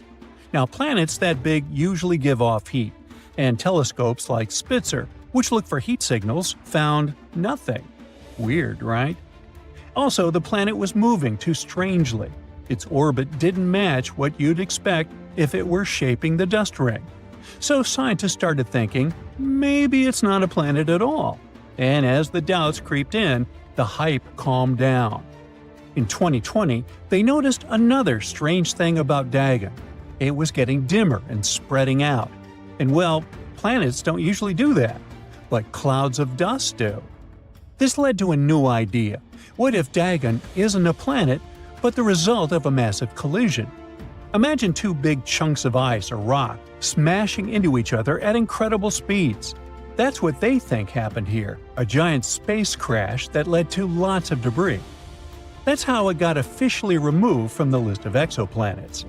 But then, in 2023, the new James Webb Space Telescope, which is even more powerful than Hubble, decided to take a closer look at Dagon. And when scientists looked at the data, they jumped back into the previous debates. Wait, it might be the planet after all. All this scientific back and forth led to Dagon getting dubbed the zombie planet. But after a while, astronomers finally found the middle ground. Dagon really turned out to be a dust cloud that's slowly disappearing, but there could still be hidden planets in the system. There's another ring of dust closer to the star that might be shaped by an unseen planet. There are many mysterious weird planets out there. Trace 2b orbits a star 750 light-years away from Earth, much farther out than our Dagon. It's in a region of the sky that's been heavily studied by planet hunters. It was first discovered in 2006 by the Transatlantic Exoplanet Survey, an observatory with a bunch of cool telescopes that are used to find planets. They use a witty method for it. They observe the stars, and when they see unexpected dips in brightness, that means that something must be passing in front of the star, making it a wee bit darker. This is called the transit method of the planet discovery. When Trace 2b was spotted that way, scientists took a closer look and confirmed it. It had a certain gravity pull that caused its star to wobble. But that also means that the planet should be gigantic, probably a gas giant like Jupiter or Saturn. But, unlike Jupiter, Trace 2b is much closer to its star. This makes it a special type of a planet called hot Jupiter. That's what we call gas giants that orbit so close to their stars that their atmospheres are scorched to extreme temperatures. Imagine if Jupiter was not only horrifyingly massive, but also almost burning. This planet is tidally locked to its star. This means that it always faces the sun with one side, just like we can only see one side of our moon. Its day side is blisteringly hot, but even the cooler night side has temperatures around 2,900 degrees Fahrenheit. But there was something very eerie about this new world. What really made it stand out was its albedo, a measure of how much light the planet reflects. Most planets, like Jupiter or even Earth, reflect a good amount of light thanks to clouds, ice, and other stuff. This is what allows us to see those planets after all. But Trace 2b is almost completely black. For some reason, it reflects less than 1% of the light that hits it. It's darker than coal or fresh asphalt. So, why is that? After some thought, astronomers think it might be because of its atmosphere. Jupiter has bright reflective clouds of a gas called ammonia, but Trace 2b probably doesn't have those. Since it's so close to its star, they'd burn up and get stripped away. So, its atmosphere might be made up of chemicals like sodium, potassium, or titanium oxide. All of this stuff absorbs a lot of light, and if you look directly at that planet, you'd see it almost as a black hole. What's even more horrifying is that if you were floating in it, since it doesn't have a solid surface, these elements could make the sky above look like an endless void, even if it's daytime. Though you'd probably still see its star, even it would be completely surrounded by blackness, like light at the end of a tunnel. In that case, shouldn't it be completely invisible? Well, it kind of is. But it also emits a faint red glow, likely due to its scorching high temperature. And even though scientists have studied Trace 2b for years, some questions remain unanswered. Why is it the darkest planet we've ever found? Is it possible that there are some unknown chemicals in its atmosphere? What hides beneath the darkness? These Jupiter-like planets are often crazy, like WASP 76b, for example. This is another gas giant located about 640 light-years away, this time in the constellation Pisces. Just like Trace 2b, this exoplanet is tidally locked. One side has a temperature of over 4,000 degrees Fahrenheit, while the other side remains in constant darkness. But what's crazy about it is that the extreme heat on the day side vaporizes metals like iron. The planet has insanely strong winds, and they blow this molten iron to the colder side. And you guessed it, the iron gets solid under colder temperatures, and we end up with a horrifying iron rain. All this stuff sounds like science fiction, but it's real, waiting to be explored. Mercury gets a bad rap for always being hot, but that's not entirely true. The planet's got no atmosphere, so its temperature swings are wild. When it's facing the sun, it can get up to a blistering 800-degree Fahrenheit, but when it's turned away, it drops to a frigid minus 290 degrees. The reason for this is that Earth has a cozy atmosphere that keeps our temps in check. Mercury doesn't have that luxury, so it's at the mercy of the sun's rays. But despite all that, Mercury's still worth checking out. It's close to the sun, which makes it a prime spot for studying how solar radiation affects planets. And even though it's not exactly hospitable to life, there are still plenty of mysteries to unravel. Venus is often referred to as the sister planet of Earth. Yeah, many people believe that it's this beautiful and lush planet, just like our home. But boy, are they wrong. In reality, Venus is a total diva. She's got this thick atmosphere that traps heat and causes surface temperatures to reach up to a scorching 864-degree Fahrenheit. I mean, I get it. Venus wants to stand out and be unique, but she's taken it to a whole new level. She's like that one friend who always has to one-up everyone else. Oh, you think Earth is cool? Well, I'm the only planet that spins clockwise? Beat that. But let's be real here. Venus is just trying too hard. She's got these crazy sulfuric acid clouds that rain down on her surface and make it impossible for anything to survive. It's like she's trying to keep all the attention for herself by making sure no other life forms can exist. And her atmosphere, it's so thick and heavy that it would crush us like a grape. So, yeah, Venus may look pretty from afar with her bright yellowish glow, but don't fall for that. She's a total drama queen who just can't handle sharing the spotlight with anyone else. Anyway, enough about Venus. Let's focus on the real star of the show, Earth. We may not have all the flashy features that Venus has, but at least we're hospitable and welcoming to all forms of life. Plus, we've got pizza. So who needs sulfuric acid clouds anyway? You may think that since we live on this planet, we know it from A to Z, and there is no room for any misconception. Alrighty, then tell me, what shape is Earth? If you say it's round, sorry, but you're not right. So, our planet may look like a ball, but it isn't a perfect one. You see, because of the spinning action, the North and South poles get squished a bit and they're sort of flat. The Earth's wobbling, and other stuff are actually causing it to change shape over time, but it's still roundish. Let's talk about Mars, the red planet that has fascinated humans for centuries. Now, I know we all have this idea that Mars is this habitable planet that we can just pack our bags and move to if Earth becomes uninhabitable. Nope, that's not entirely true. One common misconception about Mars is that it has a breathable atmosphere. While Mars does have an atmosphere, it is much thinner than Earth's and consists mostly of carbon dioxide, making it unsuitable for human life without extensive life support systems. So if you're planning on taking a stroll on the surface of Mars, you better pack your oxygen tanks. But hey, that doesn't mean we should give up on our dreams of colonizing Mars. Who knows? Maybe in a few decades, we'll be able to call Mars our second home. Some people think Jupiter is a solid planet, but let me tell you, that's just a bunch of hot air. Literally.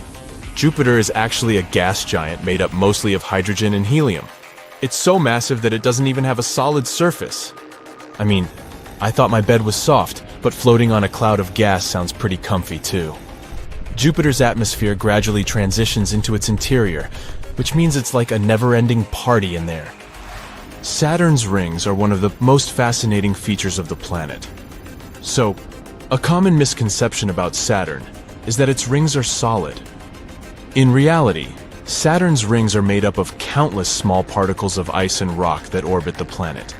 They stretch out over 174,000 miles from the planet's surface, but are only about 65 feet thick. The particles that make up the rings range in size from tiny specks of dust to large boulders. Scientists believe that the rings were formed from debris left over after the formation of Saturn and its moons. Over time, the particles were pulled in by Saturn's gravity and formed into the beautiful rings we see today. Saturn's rings also have some amazing features, such as gaps and divisions caused by the gravitational pull of nearby moons.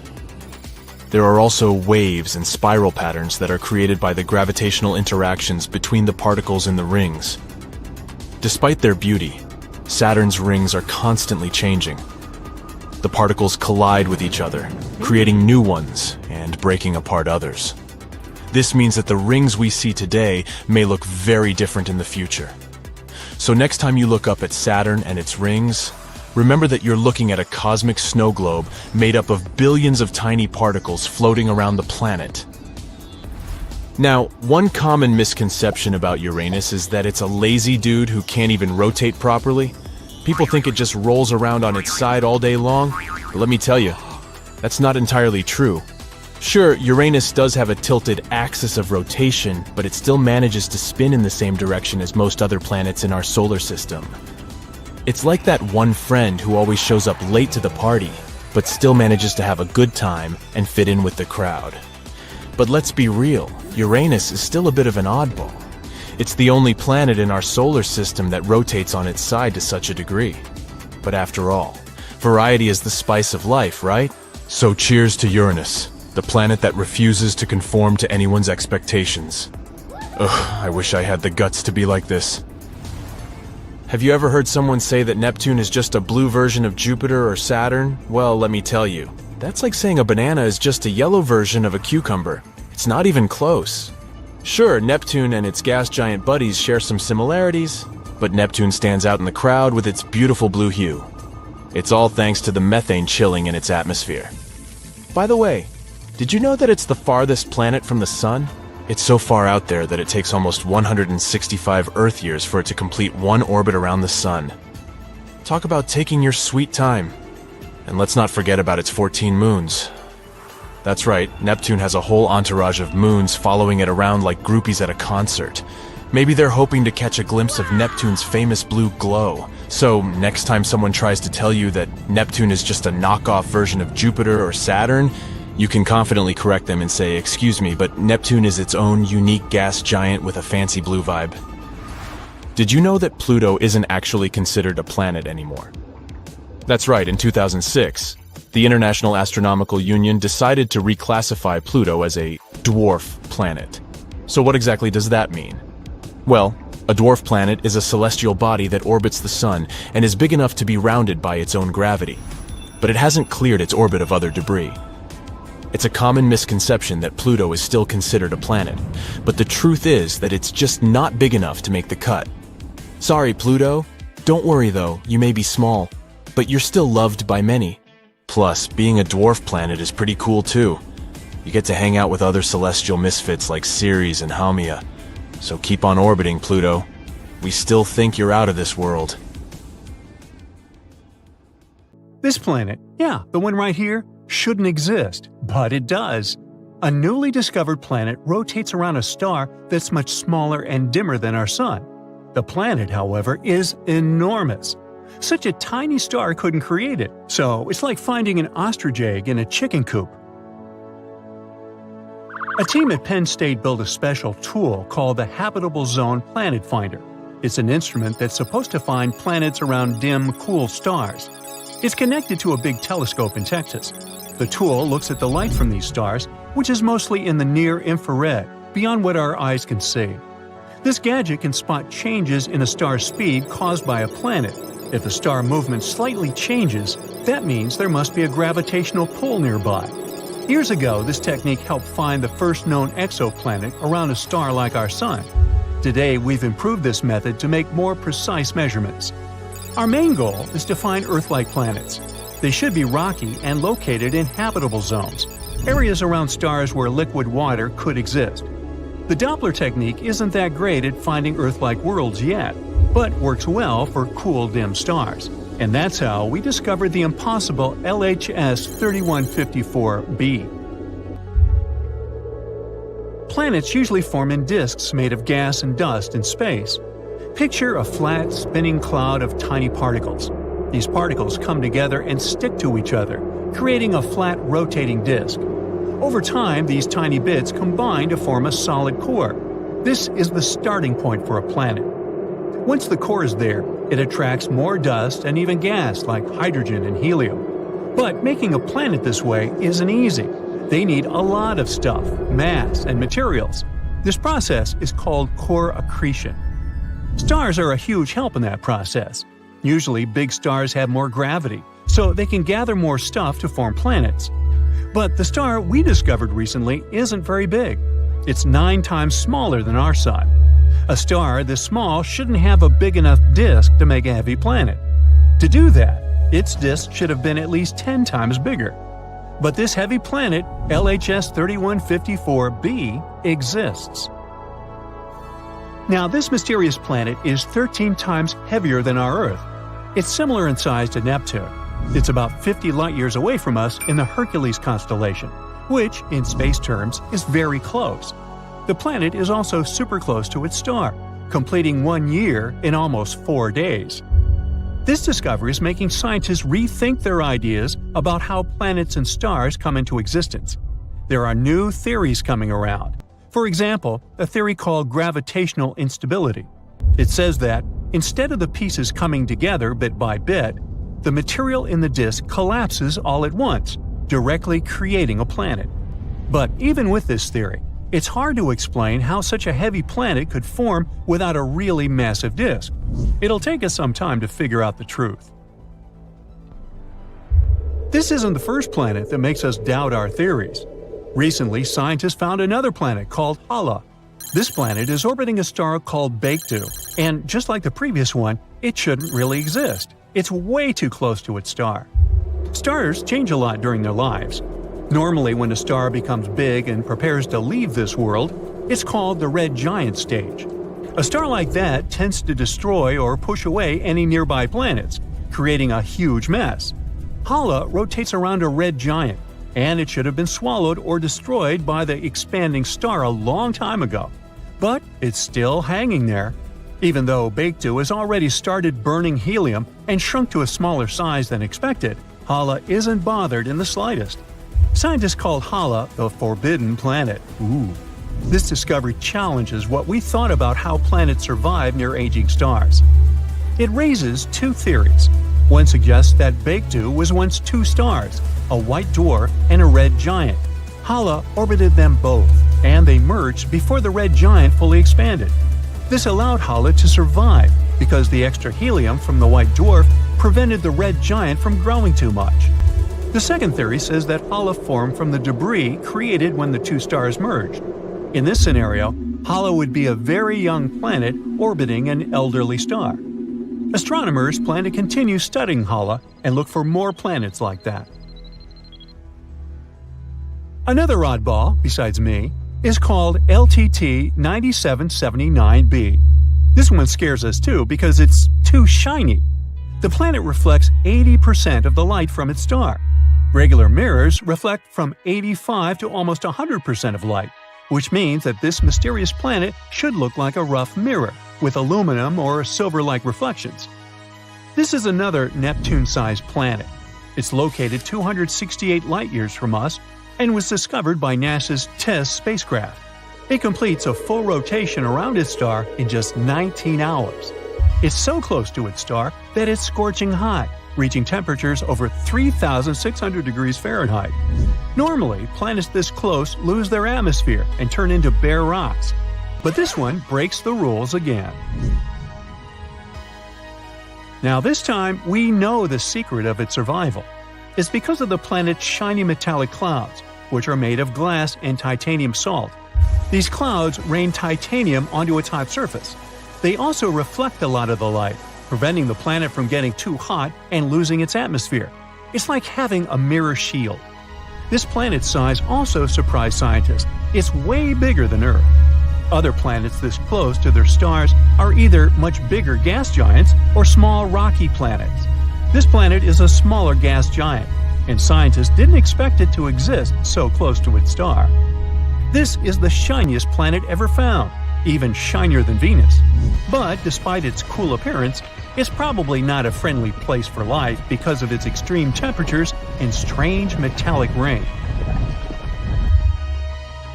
And our final rule breaker is a planet called WASP 107b. Scientists discovered it using the James Webb Space Telescope.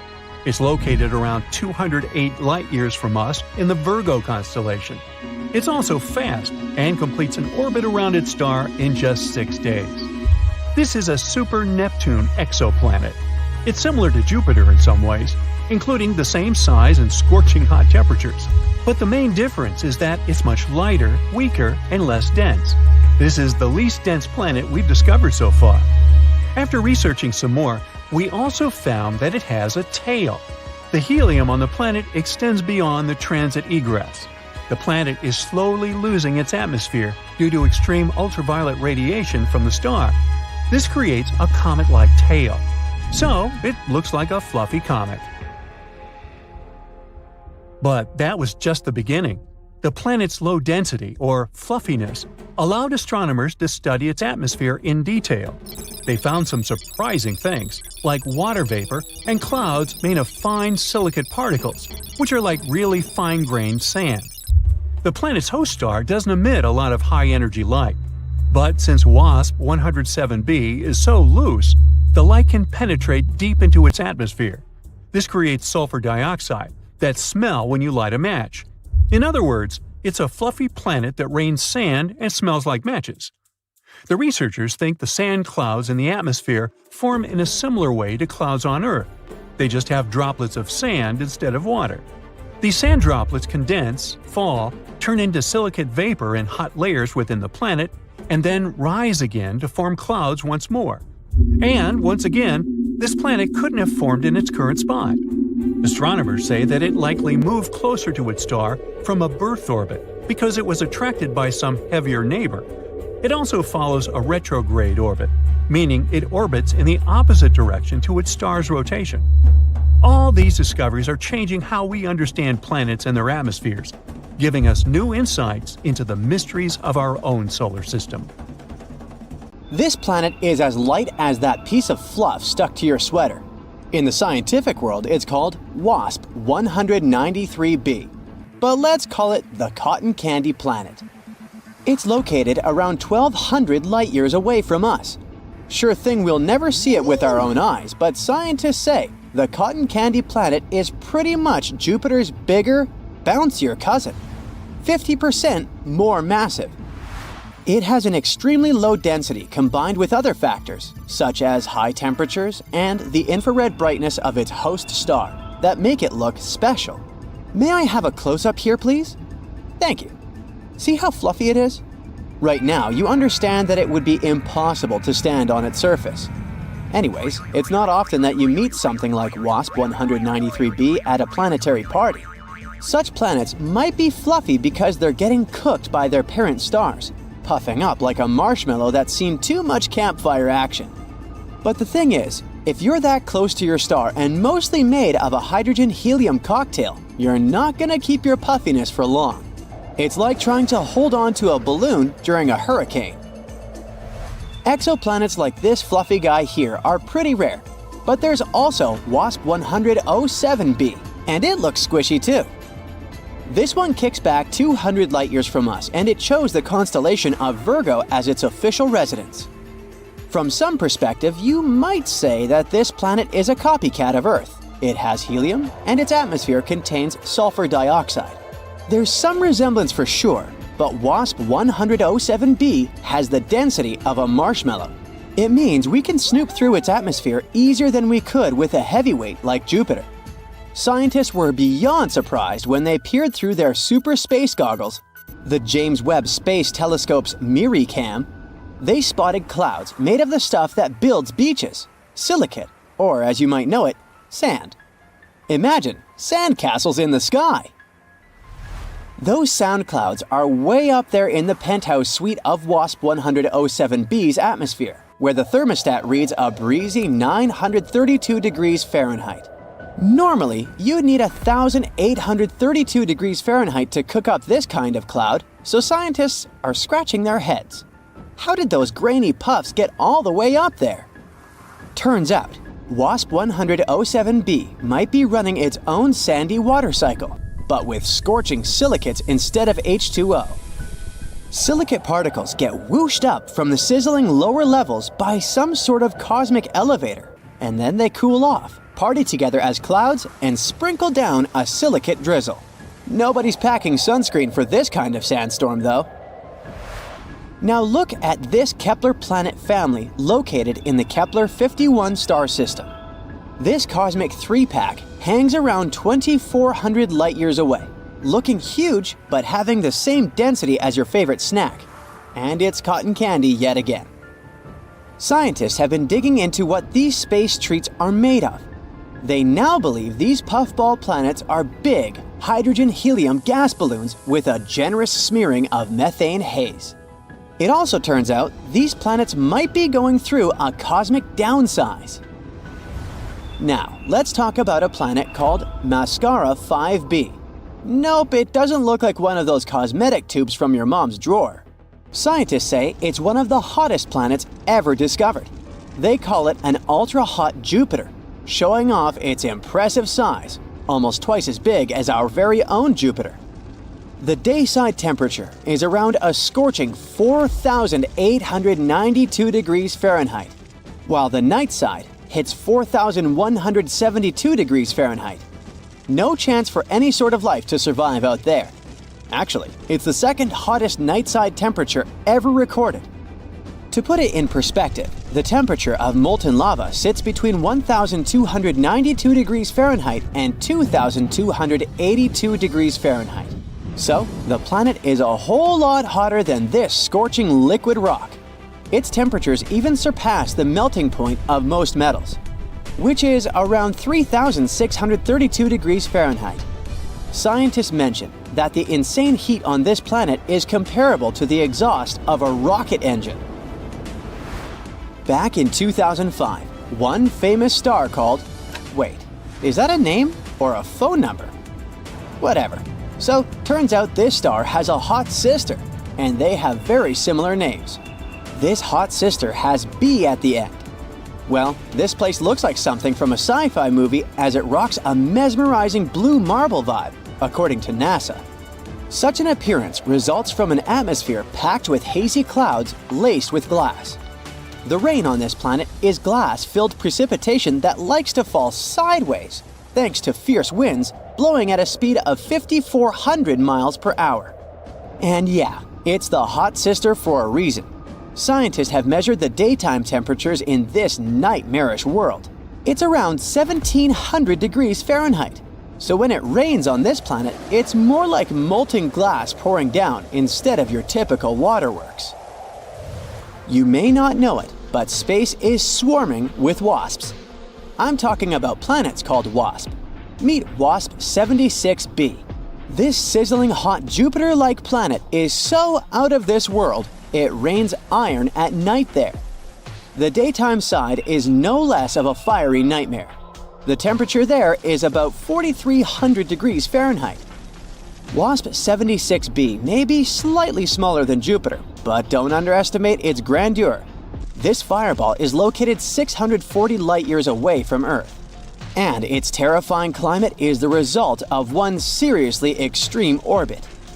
You see, these gas giants are fittingly known as hot Jupiters.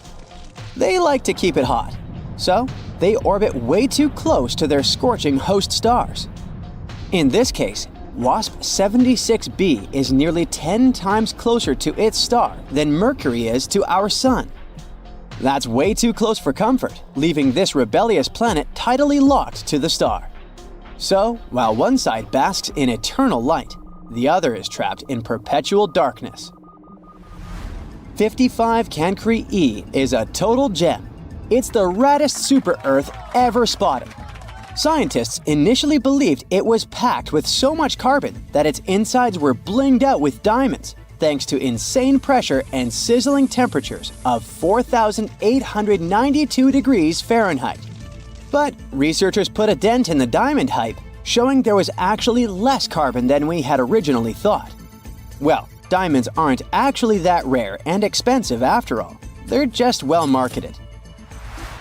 The last destination for today is GJ 1214b, located 40 light-years away from Earth. This planet is like a supersized Earth, almost 3 times bigger in diameter and a whopping 7 times heavier. It orbits around its red dwarf star faster than you can finish a pizza, finishing a complete loop every 38 hours. But it's not just the planet's size or orbit that's out of this world. It's pretty hot out there, with mind-melting 450 degrees Fahrenheit. But the coolest thing is that this planet is practically drowning in water. The sizzling temperatures and crazy high pressures on GJ 1214b create some super cool materials like hot ice and superfluid water. Superfluidity is something that happens in liquid helium when it's almost as cold as it can get.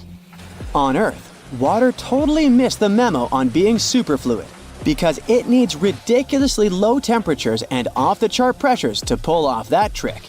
Still, there's not much use in superfluid water. Even if you try it, you'll just get dehydrated.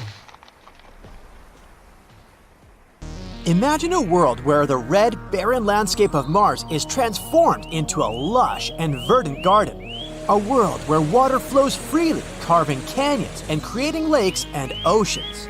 Can we achieve such a world by pouring the Earth's water onto the surface of Mars? And don't rush to say no. Let's explore this possibility. Alright, let's say we could magically transport all of the water on Earth to Mars. This supersized game of water pong would be crazy in both engineering and logistics. So how do we even do that? First of all, we're talking about millions and millions of gallons of water, which is no small feat. We would need some really big tanks to get all this water off the Earth. We would also have to figure out how to launch it all into space. This would require some serious rocket technology, as well as a lot of fuel. We could probably create an entire fleet of spacecraft specifically designed for the task. Just imagine that, a fleet of giant water tankers packed with tons of carefully harvested water, blasting off from Earth's surface and hurtling through space at unimaginable speeds. Wouldn't that be a cool sight? Now, another way. Probably a better one would be to launch a large number of smaller missions over time, each carrying a smaller amount of water until enough of it has been transported to Mars. So, let's say we manage to do all that. What happens next? After we get to Mars, we'd need to distribute this water all across the planet. We could use a network of underground pipes or some special drones to transport the water to different locations. This is just some basic things, and as you can see, we already need a lot of planning and resources. Moreover, a crazy operation like this would require a massive coordinated effort from scientists, engineers, and space agencies all over the world. And let's not forget about the costs. No wonder that scientists don't really consider it a viable plan. But the scale of this operation isn't the only problem. Hypothetically, let's say that we figured all that out and poured the Earth's water on Mars. Now what? Well, believe it or not, it would be almost completely useless. Our main challenge will be the atmosphere and current climate of Mars. Mars is a dry desert with an atmosphere that's only about 1% as thick as Earth's. This means that any water poured onto the surface would quickly evaporate. It would be pretty hard to create a stable environment when the entire lake can go poosh in a matter of seconds. And if the water doesn't evaporate, then, on the contrary, it will turn into ice. Mars' surface temperature is well below freezing. Thin atmosphere only makes things worse. Another challenge is that Mars has a very weak magnetic field, which means it has little protection from the solar wind. Solar wind is a stream of charged particles that are constantly flowing out from the sun. These winds are pretty dangerous. They can strip away any water that's put on the Mars surface.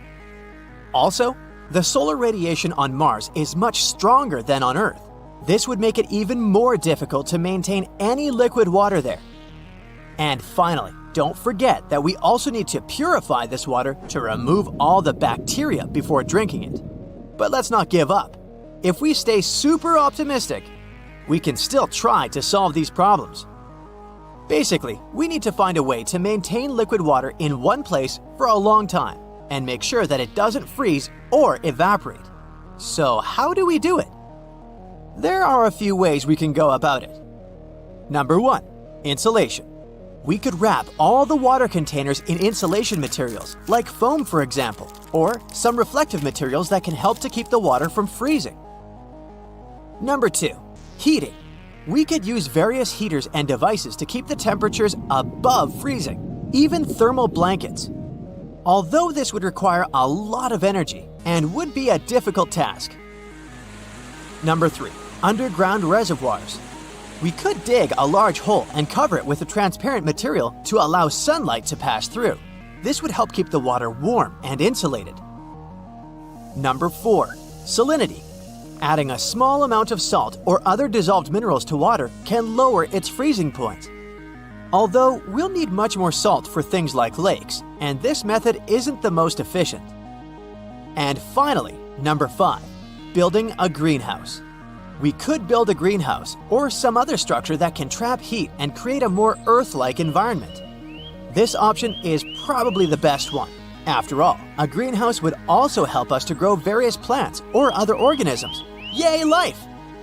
Alright, great. Let's say we've discovered some way to store water on Mars and keep it there in a liquid, lukewarm state. What now? What impact would this have on Mars? Actually, this would be great. If we were to pour all this water on Mars, it could have drastically changed the climate of this cold, red desert. First of all, we could create a so-called greenhouse effect.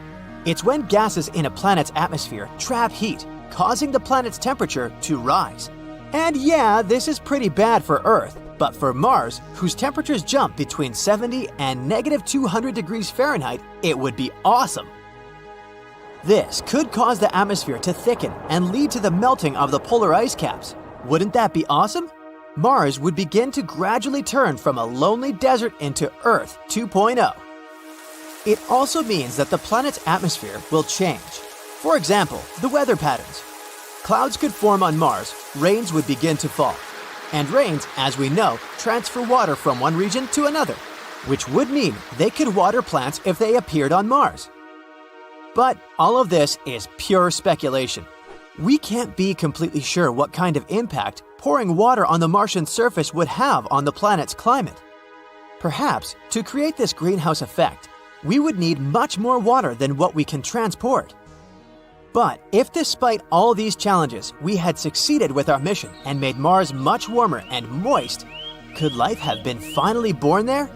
Unfortunately, that would still be pretty unlikely. Yes, water is very important for creating life, but that's not all we need. The composition of the Martian soil isn't very conducive to supporting life. The soil is mostly made of minerals called regolith, which are composed mainly of dust, sand, and other materials that aren't very good for plants. Theoretically, we could terraform Mars. Terraforming is a gradual, slow change of the planet so that it becomes suitable for our life, but this would be a very complex, long, and costly process. Oh, and by the way, what would happen to our Earth after all that? We took quite a lot of water, didn't we?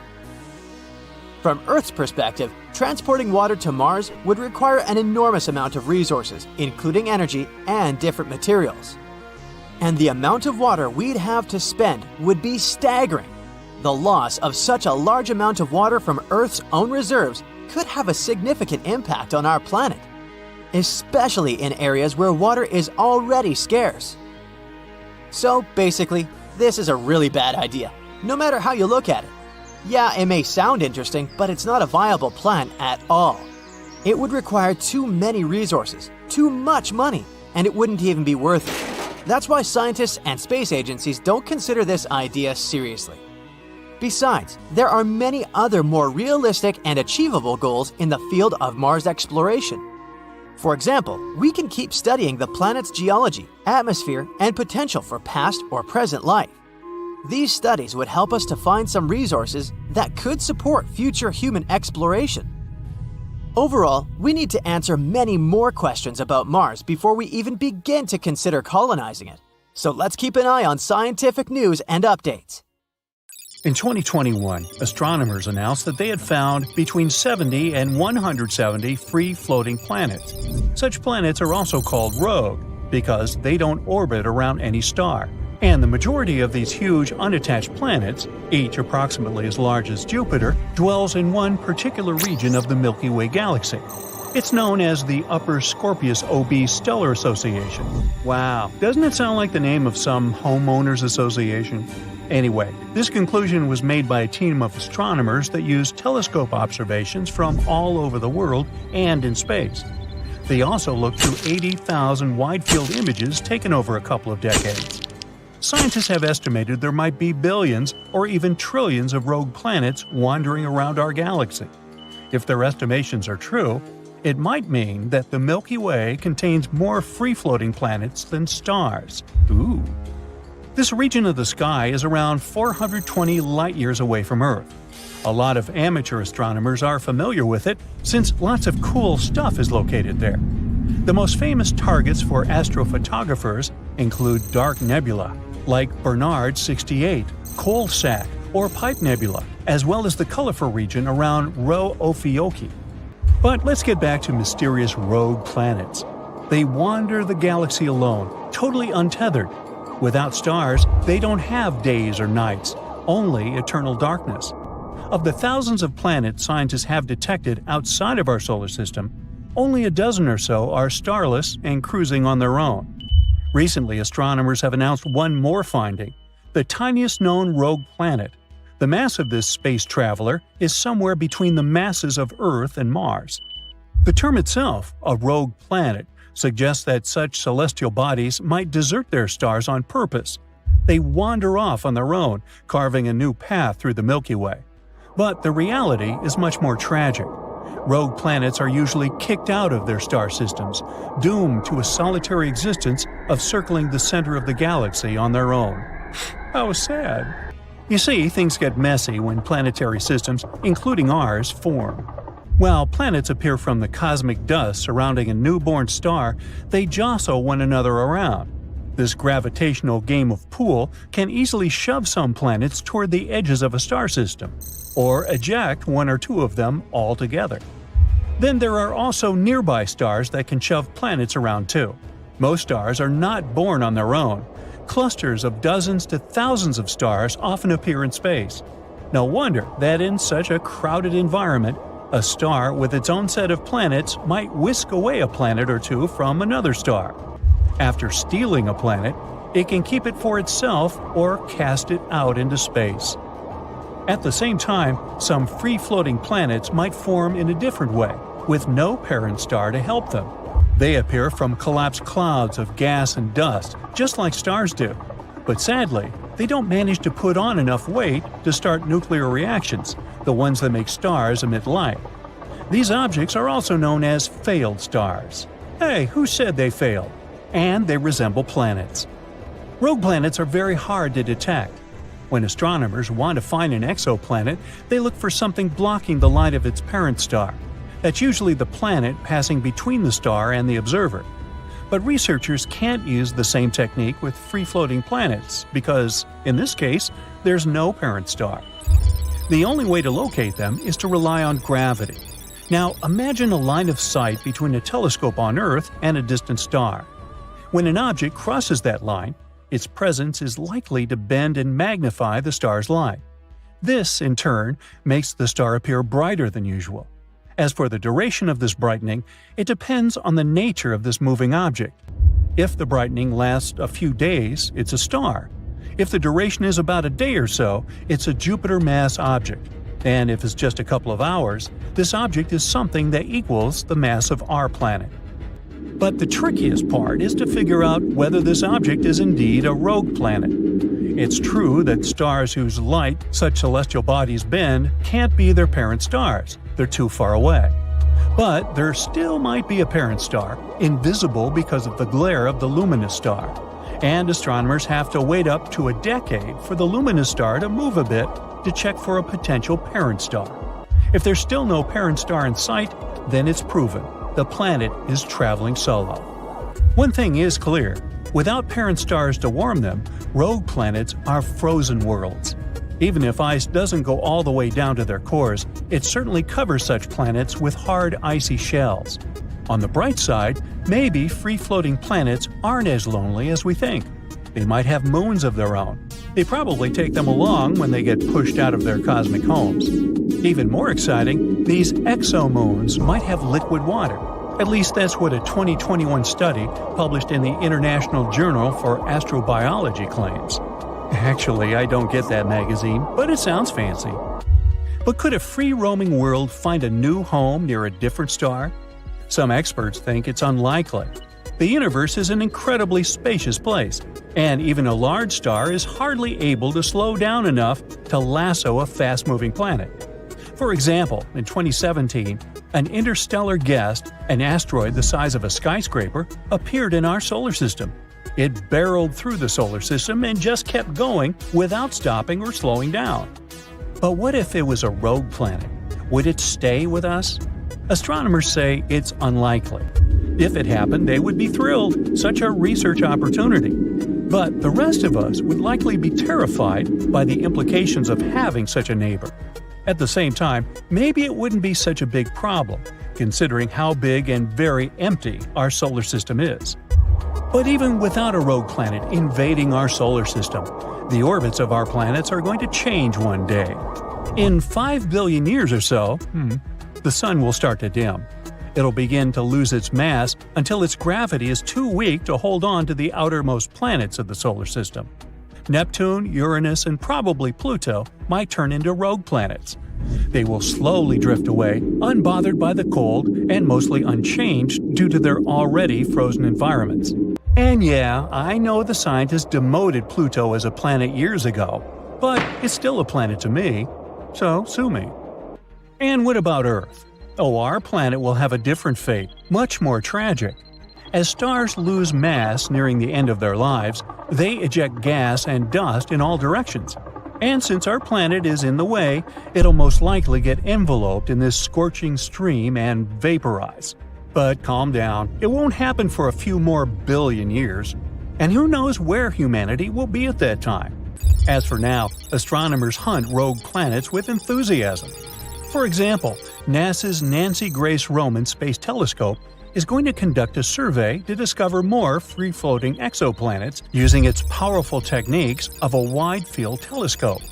The stars in our Milky Way galaxy move all the time, and chance adjustments of the telescope can help researchers spot rogue planets. But there's one drawback: we won't know the distance to such a planet even if we find one. There's one more mission concept, cleverly called Cleopatra. It might be able to exploit parallax effects to calculate the distances to rogue planets. Parallax is a shift in the position of a foreground object when seen by observers in slightly different locations. To maximize this effect, Cleopatra might hitch a ride on a Mars-bound mission. It's supposed to place it in orbit around the Sun. That's a sufficient distance from Earth, which can help the mission effectively measure the parallax signal and fill in the missing information for astronomers. Like the little engine that could, NASA's Curiosity rover has been bravely crawling over Gale Crater on Mars, trying to see what could have happened billions of years ago that made the planet a red desert. And it looks like it might have finally stumbled upon something. While life seems impossible on Mars now, eons ago, it may have been a world more like Earth, with a thick atmosphere, water, and maybe even life. And it seems things changed just recently. Studies show that just 3 billion years ago, the northern hemisphere of Mars might have hosted a stable ocean. On Earth, the Archean Eon was in full swing. Volcanoes were going crazy, and life was taking its first steps. Life was also perhaps taking its first steps on Mars. No, not a frozen wasteland like Antarctica, more than we thought before. In other words, there was a 500 million years where it was exactly like Earth, with conditions just right for life to start forming. But then, something happened that changed things forever. The atmosphere thinned, Mars lost its oceans, and became the cold, desolate place we see today. It's been a mystery for a while, but now, curiosity stumbled upon something interesting in the Gale crater, a vast basin on the Martian surface where billions of years ago, water once flowed freely. It found carbonates, stuff that can tell us all about the ancient Martian climate. There are minerals that form when carbon dioxide, or CO2, dissolves in water, which means that, to create them, you need two things: a nice thick atmosphere and liquid water. Now on Earth, CO2 is super important because it helps trap heat from the sun in our atmosphere. This keeps our planet warm enough to support life. Plants eat it during photosynthesis to create oxygen, which humans and animals need to breathe. On Mars, the presence of CO2 shows that there really was some kind of climate system. When CO2 starts dissolving in water, it reacts with certain minerals in the ground, like calcium or magnesium, and creates carbonates. That's kind of how seashells form in oceans here on Earth. But instead, it's happening with rocks on Mars. And this discovery is huge. These carbonates act like fossils of the planet's ancient climate. They store information about what Mars was like long ago. By studying them, scientists can get a peek into Mars' past back in the day when water was present. They can tell us how the Martian atmosphere has changed over time, show whether the atmosphere was warm or cold, or if there was a lot of water around, and what happened to the planet in general. Luckily, Curiosity can study this stuff right there. It has the sample analysis at Mars and tunable laser spectrometer. Those are like Mars's forensic tools. The SAM is a mini lab on wheels, and is capable of heating Martian rock samples to extreme temperatures. There are two ovens that can heat samples to about 1,800 degrees Fahrenheit. This intense heat causes rocks to release gases trapped inside, the ones that are like ancient fingerprints of Mars, atmosphere. Once they're released, the TLS analyzes them in detail, breaking them down to the tiniest parts. And what the scientists discovered blew away all our previous assumptions about Mars' habitability. Turns out, it's not just about Mars once being wet, but there was something that led to the gradual drying and cooling of the planet. In other words, Mars's water didn't just disappear. It evaporated quickly under extreme conditions. So, what happened to it? Astronomers produced two possible explanations. The first one says that Mars went through periods where it was sometimes wet and sometimes dry. The water didn't last a long time. It may have appeared in short bursts, with periods where it would dry up and then return. The second possibility is more intense. The water that was there was incredibly salty and cold, so instead of being liquid, it was mostly frozen in ice. This would have made the planet way too harsh for life as we know it, since the conditions would have been too extreme for anything to survive. Both possibilities sadly mean that Mars wasn't cozy and full of life in the past like some hoped. Well, at least not on the surface. That doesn't mean underground life couldn't exist though. This one is still a possibility. And to find more, we must keep looking for hints of water now. Actually, after years of exploring Mars, scientists have just made a mind-blowing discovery. Deep beneath the rocky surface of the red planet lies a hidden reservoir of liquid water. Real water this time, not the frozen ice caps or vapor in the atmosphere, though it's miles below the Martian crust. This breakthrough comes from data collected by NASA's InSight lander. This guy spent 4 years listening to the subtle tremors of Mars. You know, Mars quakes. And it analyzed over 1,300 of them. Thanks to this, scientists were able to map out how seismic waves move through the planet, and it revealed pockets of liquid water buried 6 to 12 miles underground. Not just one lake, but puddles. So they used the same methods we here on Earth use to find underground water, oil, and gas. And they were able to piece together the Martian underground system. You see, as the water disappeared and dried out, some of it escaped into space when Mars lost its thick protective atmosphere. However, this discovery shows that much of the water didn't disappear. It just sank deep underground, where it still lies today. So close, but out of reach. That's a huge step forward. Water is the most important molecule when it comes to shaping the destiny of a planet. And also, even though we said that Mars wasn't filled with life before, this doesn't take away the possibility of it having life now. If liquid water still exists deep underground, could there be some little microbes hiding there as well? Life as we know it can't survive without liquid water. And now, with this, the idea of life on Mars has become more plausible than ever. There's a catch, though. While this water may seem like a jackpot to future Mars colonization plans, it's not going to be easy to reach. To say that drilling 6 miles deep into the crust is no small feat is an understatement. Just so you know, here on Earth, the deepest we've drilled is about 7.5 miles. It was in the Kola Super Deep Borehole project. And this project pushed current technology to its limits. Intense heat, pressure, equipment failures, you name it. With Mars, that would be even crazier. It has a much colder environment, extremely thin atmosphere, and lack of infrastructure.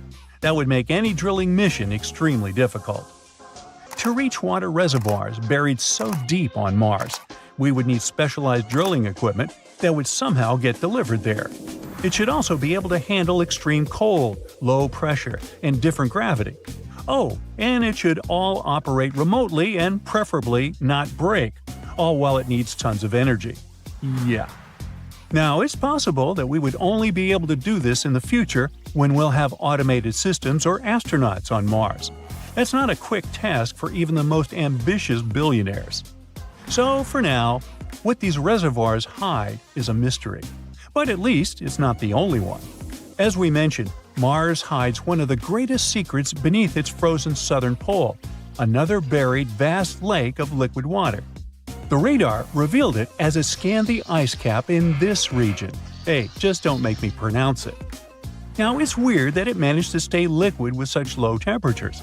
It's probably because of the geothermal heat beneath Mars' surface, and life could be there too. So now they're thinking about probing this lake first. That would be much easier.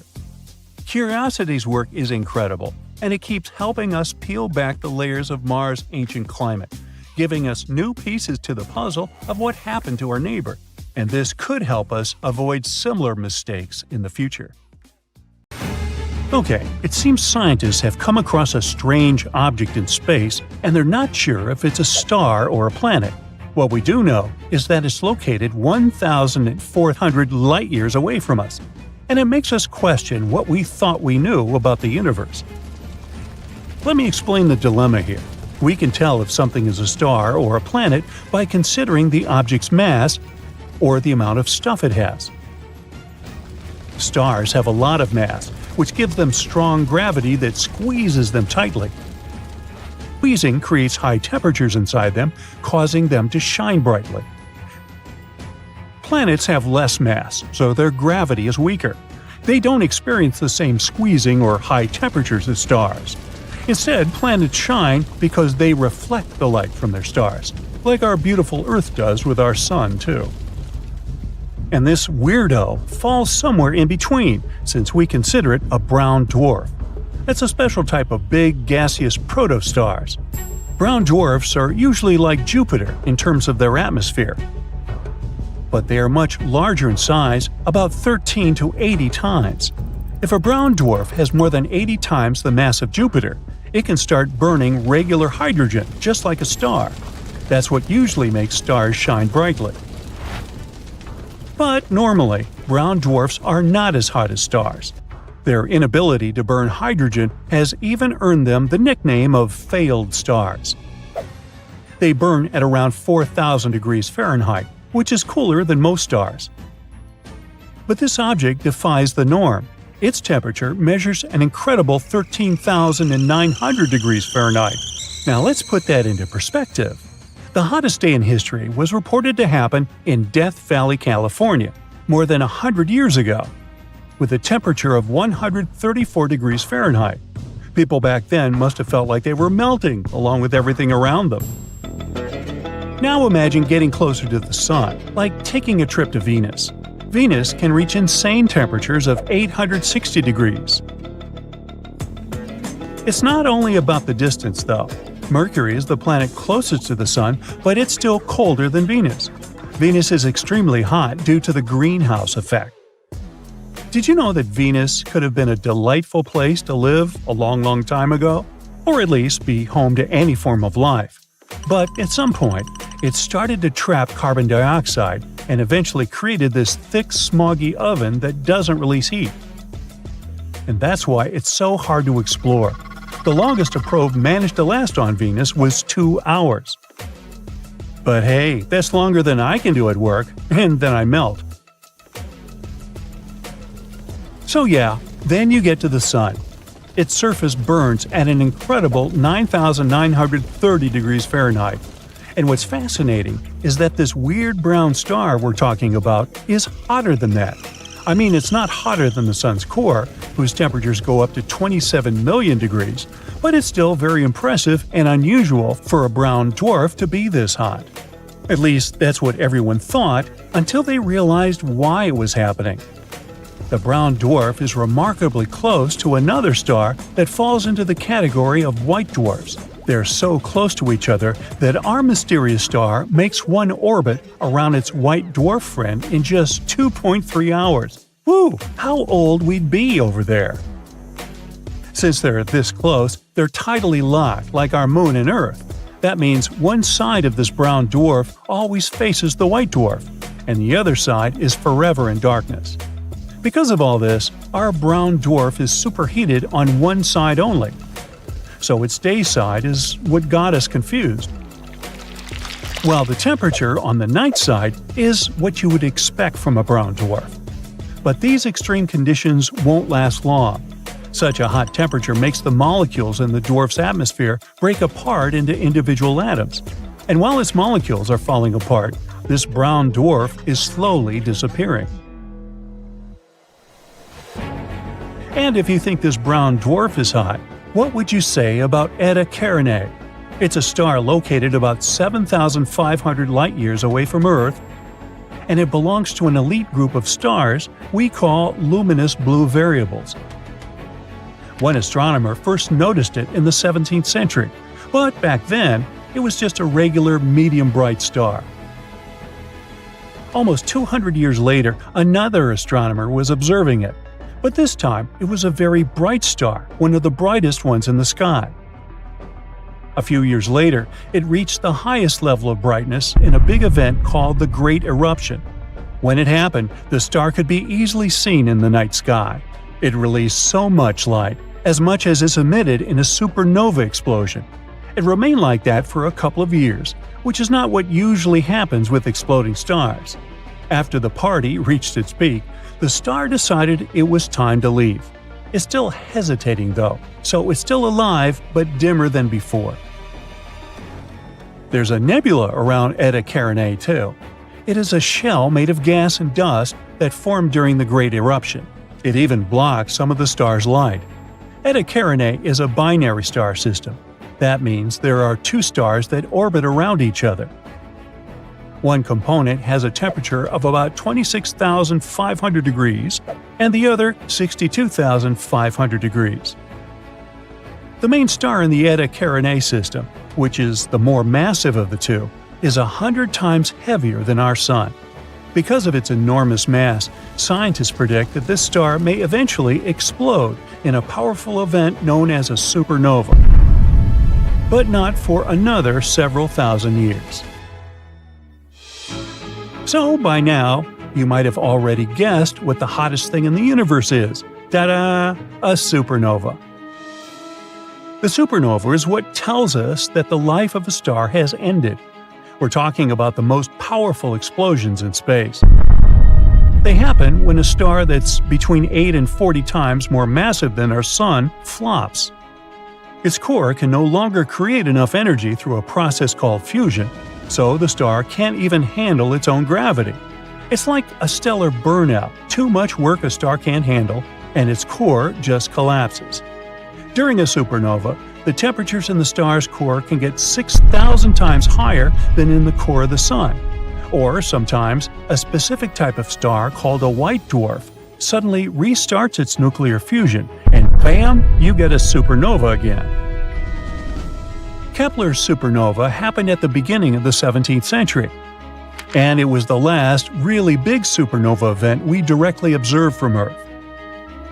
On average, supernovas in our galaxy happen 3 times every century.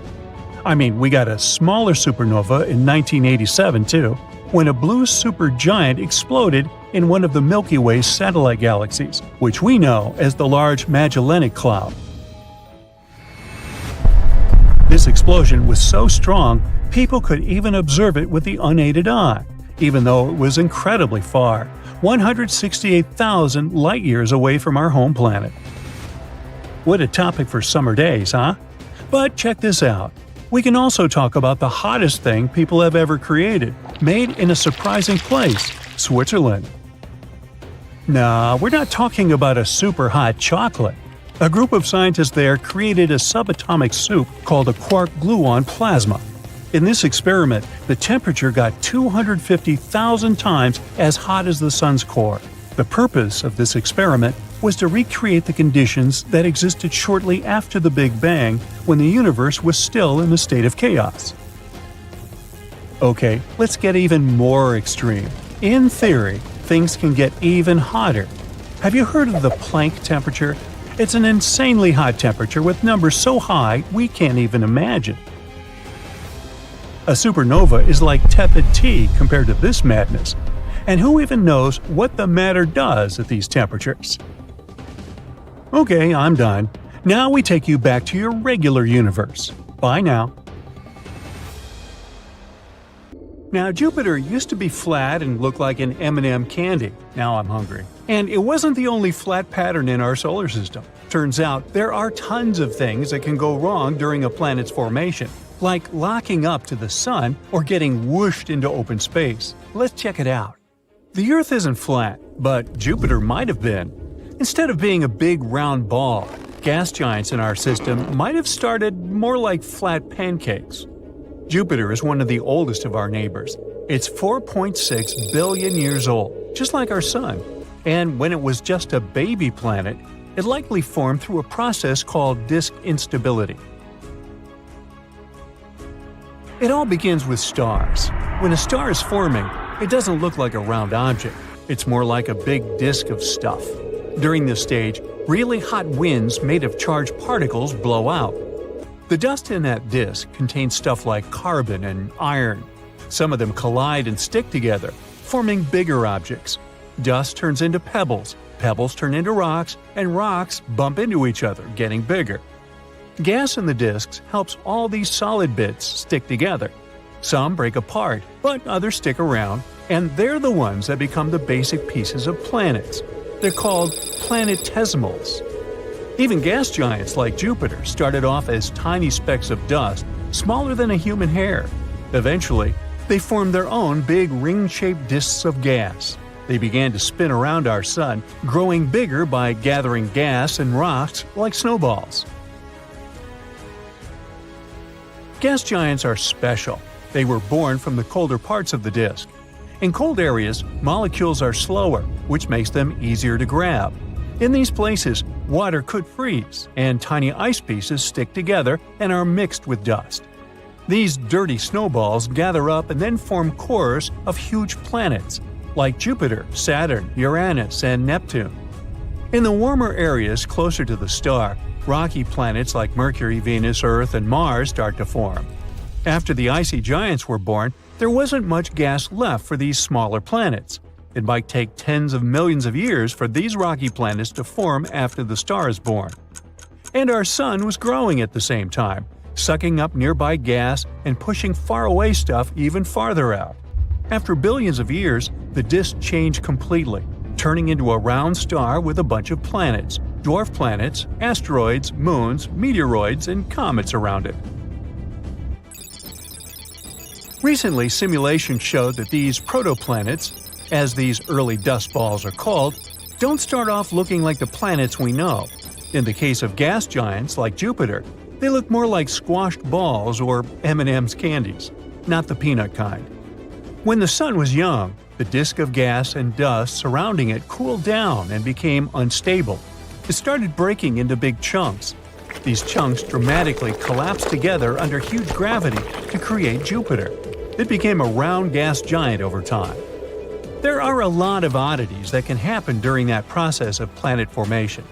Ever wonder why Venus or Uranus spin in the opposite way compared to other planets? Usually, when things form from a spinning disk of gas, they tend to spin in the same direction. For example, if you spin a bunch of balls on a string, they all twirl in the same way. So, theoretically, all planets should spin in the same direction too. But there are a lot of fast-moving objects, like comets and asteroids, in our solar system. When they smash into planets, especially during their early days, this collision might send the planets to spin in the opposite direction. Venus and Uranus probably survived a massive collision. Luckily, they weren't repelled to outer space. The gravity from the Sun and nearby planets pulled them back into place. There are also so-called tidally locked planets. These are celestial bodies that spin in a way where one side always faces their star while the other side remains in perpetual darkness. So one side is always very hot while the other is extremely cold. If we were on a planet like that, we would only be able to live on a thin line in between. These planets form when they're very close to their star. The gravitational forces are extremely strong, and over time, these forces slow down the planet's rotation until it matches the time it takes to orbit the star. Imagine you're spinning in your chair. Someone comes up to you and, holding onto your chair with their hands, starts spinning with you. This way, you'll always face each other. Tidally locked planets kind of work like that. Our moon is tidally locked to our Earth, which is why we only see one side of it.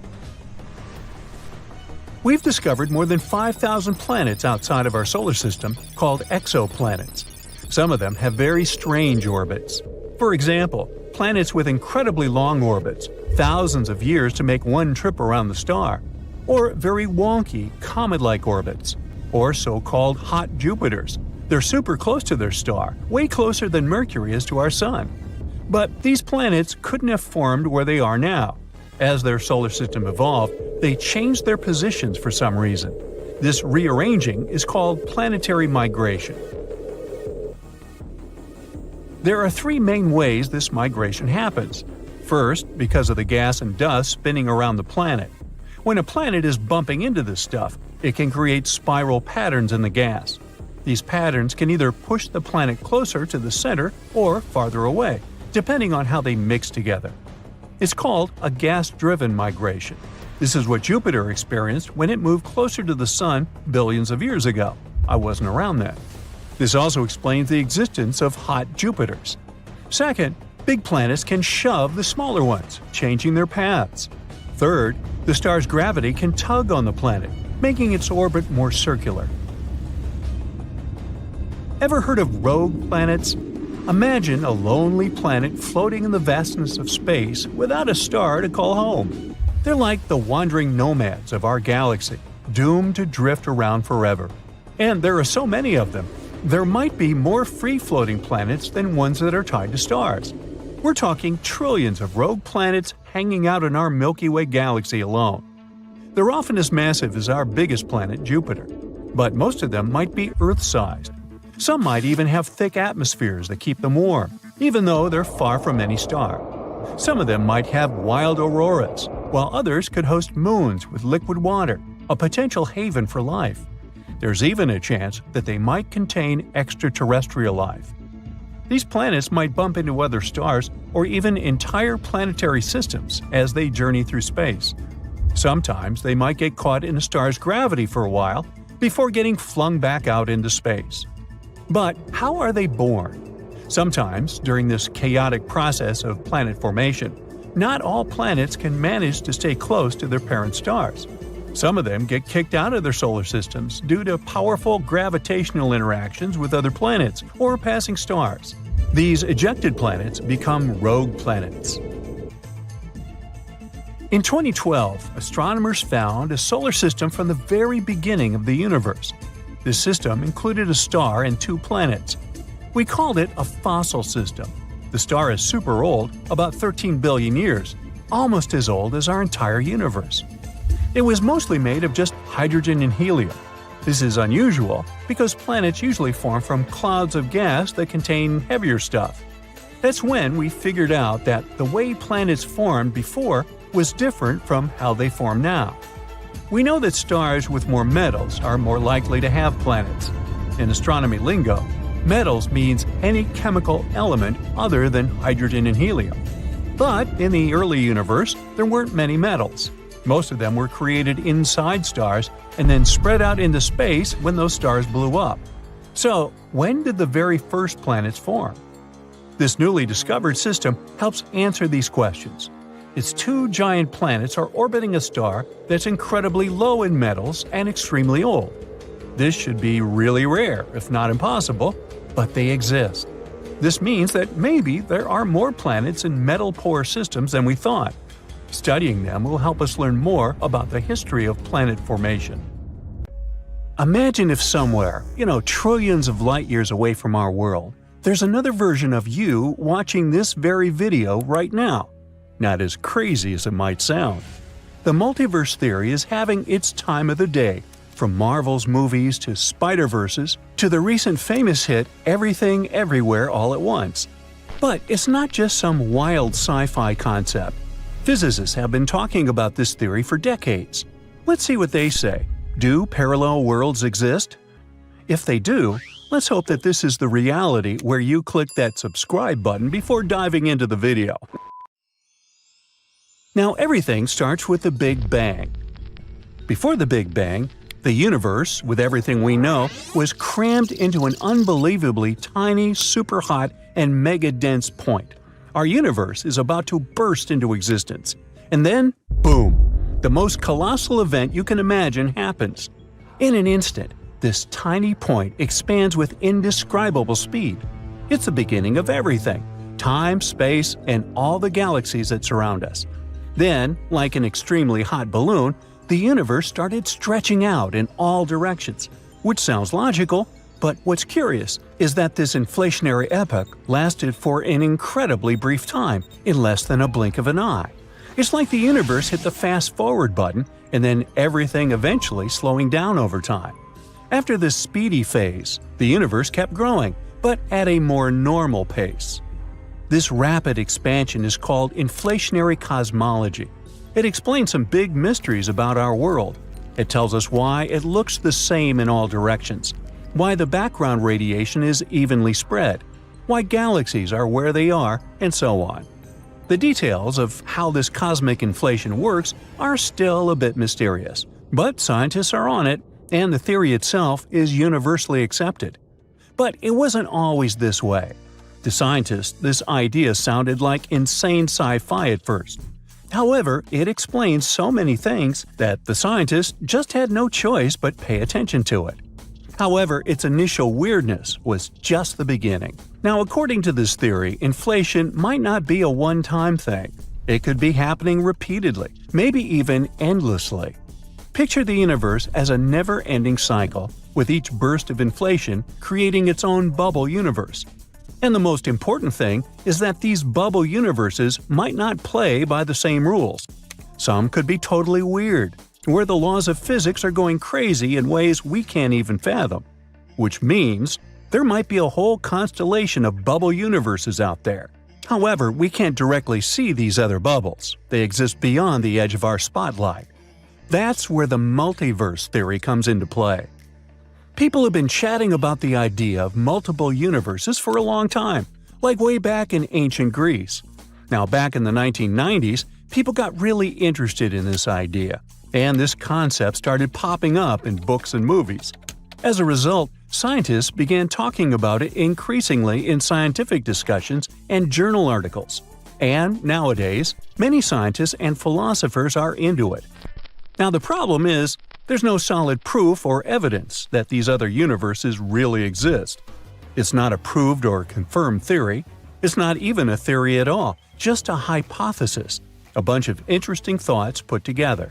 Before we draw any conclusions, we need much more in the way of clues and evidence, and unfortunately, it's hard to find the evidence of parallel worlds when we can't live or look past our own. which is why many scientists believe that it might not be real. But not everybody agrees with that. While critics say that we can't observe the multiverse and therefore can't test it, some physicists suggest a different approach. Instead of trying to find these parallel worlds, we could try to look at ours and its history. Around the 2010s, researchers took a closer look at data from a space gadget called the Wilkinson Microwave Anisotropy Probe. Yes, that's a mouthful. They thought they found signs suggesting that our universe might have bumped into other universes in the past, like sort of a collision.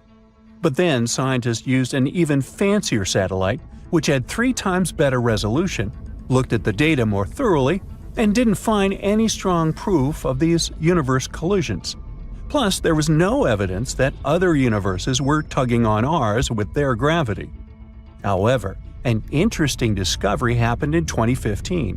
One scientist checked out radiation left over from the Big Bang. He claimed to see something super bright, 4,500 times brighter than expected. Well, at least based on the stuff, like protons and electrons, scientists think existed in the early universe. So he and some others assumed that this might be our first evidence of our universe crashing into others. But let's assume that it does exist. The multiverse wouldn't be about human decisions creating alternate timelines. In quantum mechanics, it's not human decisions that split everything into parallel worlds, but the measurement of subatomic particles. So if we look at this theory scientifically, other worlds would be billions of light years away, and what's happening to them wouldn't have anything to do with our daily choices. So what would it look like? Well, Max Tegmark, for example, talks about 4 levels of universes and multiverses. Level 1 is the extension of our world. Our universe is a big place, and in an infinite universe, there would be infinite chunks like ours, each with its own story. Most of these chunks might look different from ours, but because there are so many, some might look just like ours, but they'd be really, really far away. Level 2 is a universe with different physical constants. This idea says that our universe is part of a much bigger space where bubbles form. Each bubble might have its own set of rules, like different laws of physics. Level 3 is the many worlds interpretation of quantum mechanics. This one's a bit tricky. In the quantum world, things can be weird. Imagine rolling a dice. Each number that comes up might create a separate universe. So if you rolled a dice and got a 3, in another universe, it would be a 6, and so on. Yeah, my head's spinning. This idea suggests that every possible outcome in quantum events creates a whole new universe. And level 4 is the ultimate ensemble. This level gets super abstract. It says that everything, every possible universe or reality, can be described using math. I wish now I hadn't fallen asleep in algebra. Imagine all the different math equations describing every conceivable way the universe could be. This level says that every math equation that can describe a universe actually exists, and they're all real in their own way. Stephen Hawking was a proponent of the Level 3 many worlds interpretation. It was one of his last theories before he passed away. He predicted that the universe is finite and far simpler than many current theories about the Big Bang say. According to Hawking, the universe is like a giant quantum system, a sea of possibilities and probabilities. In this view, every outcome of the universe's history plays out in parallel existences, and we, as observers, play a crucial role. Our existence and what we observe, according to Hawking, actively shapes the universe we see. In simple words, the universe is a canvas and we're all painters. Sounds very cool and insane, but hey, many things in science were considered crazy before they turned out to be true. So, is there another copy of you somewhere watching this video and who just pressed the like button? Who knows? If there are infinite copies of us, scientists assume that we might be like identical twins, sharing the same origins and starting from one thing, but then developing into separate different people. And if these worlds exist, perhaps we can even visit them one day. There could be some connections between us, something that could allow for interdimensional travel. For example, wormholes. Well, whatever the truth may be, let's hope that one day we'll discover it. Until then, stay curious. Our universe is like a giant highway, and galaxies are constantly moving along this highway. And just like cars driven by careless drivers, they can collide and crash. So, astronomers have recently witnessed such an incredible cosmic collision. It involved galaxies traveling at incredible speeds. Using advanced instruments, researchers clocked one galaxy traveling at a speed of around 2 million miles per hour as it crashed into a group of other galaxies. This collision has created shock waves that are so powerful they can completely reshape the entire region, leaving long-lasting effects on its structure and dynamics. Will it somehow influence our solar system? Before we find out, let's learn more about the region where this collision occurred. Actually, this collision is still happening in Stephan's quintet. That's a fascinating cluster of galaxies that has been the subject of study for scientists for over a century. It's a group of 5 galaxies located in the constellation Pegasus. This group of galaxies was first discovered in 1877 by the French astronomer Édouard Stephan, who used a telescope at the Marseille Observatory. Despite its tranquil name, Stephan's quintet is anything but peaceful. It's a chaotic spot filled with galactic collisions and turbulence. 4 out of the 5 galaxies are gravitationally bound. It means they are physically interacting with one another. Such interactions are ejecting material from the galaxies, and over time, it forms vast debris fields in the space surrounding the galaxies. Astronomers believe that, in the end, these galaxies will merge into one giant galaxy, but it will only happen in millions of years. The curious thing, though, is that the 5th galaxy in the quintet, located in the upper left corner of images, is not part of the collision. This galaxy is much closer to Earth, more than 200 million light-years closer, to be precise. So its alignment with the other galaxies is just a chance perspective from our vantage point, making it appear as part of the group. Stephan couldn't know this in the 19th century, so the name quintet has remained, even though only 4 galaxies are physically involved in the collision. Now, how about we look at this collision in detail? At the center of this event is one of the galaxies in the group, which is currently crashing into the others at a breathtaking speed. From our perspective on Earth, this galaxy appears to be approaching the quintet from behind, heading directly toward the viewer. The collision is creating a massive shock wave that ripples through the surrounding galaxies. As the shock wave is moving through packets of cold gas, it's traveling at hypersonic speeds, several times the speed of sound in the intergalactic medium. This process strips electrons from atoms, leaving behind long trails of glowing ionized gas. But when the shock wave comes across regions of hot gas, it compresses the material rather than disrupting it. This compression produces radio waves, which can be detected by radio telescopes. While reshaping the structure of the intergalactic medium in Stephan's quintet, this shockwave also influences the future evolution of the galaxies involved.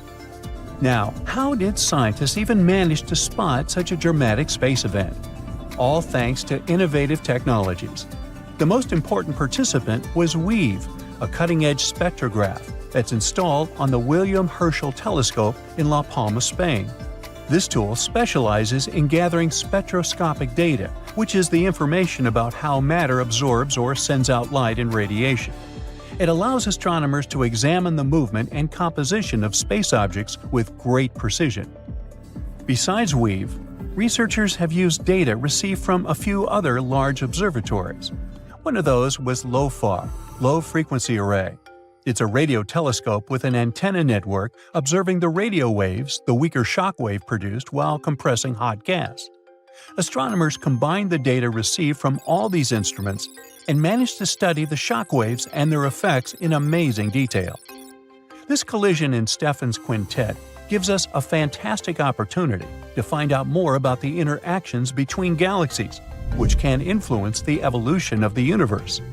You see, when galaxies crash into each other, their gas and dust gets redistributed, and it can trigger the formation of new stars and even cause central supermassive black holes to grow. And if we talk about Stephan's quintet, the ongoing collision in this area helps us get additional information about the behavior of gas under extreme conditions. Now, at the same time, galactic collisions aren't as rare as you might think. They're common on a cosmic scale, and in the early universe, collisions occurred even more frequently because galaxies were located much closer together. With time, such interactions have played a key role in shaping the universe. Even our own galaxy, the Milky Way, has experienced tons of past collisions. We can see the evidence of such destructive interactions in the form of debris streams and disrupted star clusters within the galaxy.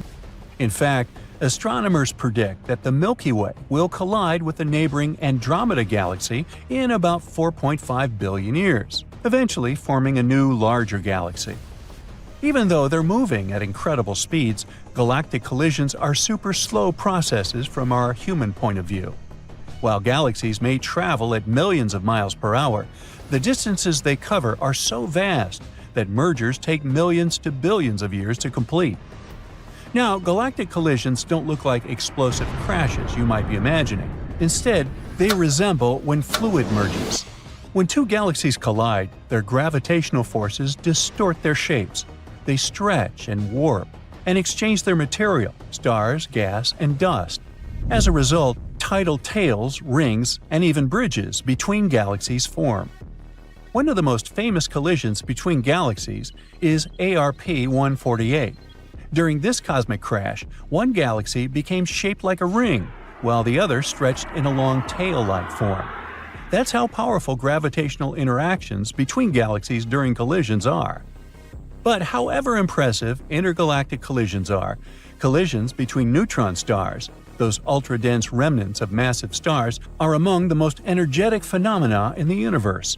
Neutron stars are incredibly small and dense. Just one contains the mass of our Sun packed into an area the size of a city. When two neutron stars collide, they often merge to form a black hole, releasing immense amounts of energy in the process. These events produce gravitational waves, ripples in space-time, that can be detected by instruments like LIGO and Virgo, as well as bursts of light that outshine billions of stars. On Earth, the possibility of a galactic collision directly affecting us is extremely low. Luckily, the timescales and distances involved make such events harmless to life on our planet. However, smaller-scale collisions, such as an asteroid impact, are more plausible. Asteroid impacts have occurred in Earth's history, and the most infamous of them caused the extinction of the dinosaurs 66 million years ago. And while large impacts are rare, astronomers closely monitor near-Earth objects to protect our planet from potential threats. Now, while we're talking about space collisions, a question may arise. Can life travel between planets? This is the idea of lithopanspermia, the transfer of life between planets via debris from collisions. If an asteroid or comet hits a planet, fragments of rock could be ejected into space. If those fragments carry microbial life, they might land on another planet and seed life there. And guess what? According to experiments, certain super tough microorganisms like cyanobacteria could survive the harsh conditions of space travel, including radiation and re-entry into the atmosphere of another planet. In any case, lithopanspermia is still only a theory and a controversial one among scientists, but it doesn't make it less fascinating. It might eventually help us understand how life could have spread across the universe. But let's return to the ongoing collision in Stephan's quintet. By studying such events, astronomers learn more about how galaxies interact, evolve, and influence their surroundings. Hopefully soon, we'll find even more interesting facts about this process. Stay tuned. Imagine something terrible happening to Earth and humans having to leave it as fast as possible. And you have to decide which planet will become your new home. Which one will you pick? Probably the first planet that comes to mind is Mars. It's relatively close. Like Earth, it's also a rocky planet. It even has an atmosphere, even though it's much thinner than what we have on our planet. But at the same time, the North Pole on Earth would seem balmy to you in comparison to Mars. On the red planet, the average temperature is minus 80 degrees Fahrenheit. The most radioactive areas on our home planet might seem harmless if you compare them with the surface of Mars. But what if we terraform Mars? Could we keep transforming the red planet until it becomes capable of supporting human life? It would be an enormous feat. Mars is an extremely dangerous place. Should you teleport there right now without any protective suit or anything, the gas in your blood would instantly turn into bubbles. You can probably imagine the consequences. Add oxygen deprivation, cold exposure, and radiation poisoning to the equation, and well, who's next? If we still decided to terraform Mars, we would need to create a stronger magnetosphere. We've got this protective magnetic layer on Earth. It shields us from the sun's ultraviolet radiation. The red planet would also need a thicker atmosphere, again for protecting us from harmful space stuff better. Right now, the Martian atmosphere is almost entirely composed of carbon dioxide with tiny amounts of oxygen. For us to live there comfortably, Mars would also need to be warmer. And if we managed to somehow warm the planet up, we'd also be able to release frozen carbon dioxide. At the moment, there are vast reserves of this gas at the red planet's polar caps and other areas. It would help the atmosphere to become thicker, making it possible for water to exist on the surface of the planet. Right now, there is some water on Mars. The atmosphere of the red planet is too thin for this water to stay in its liquid form.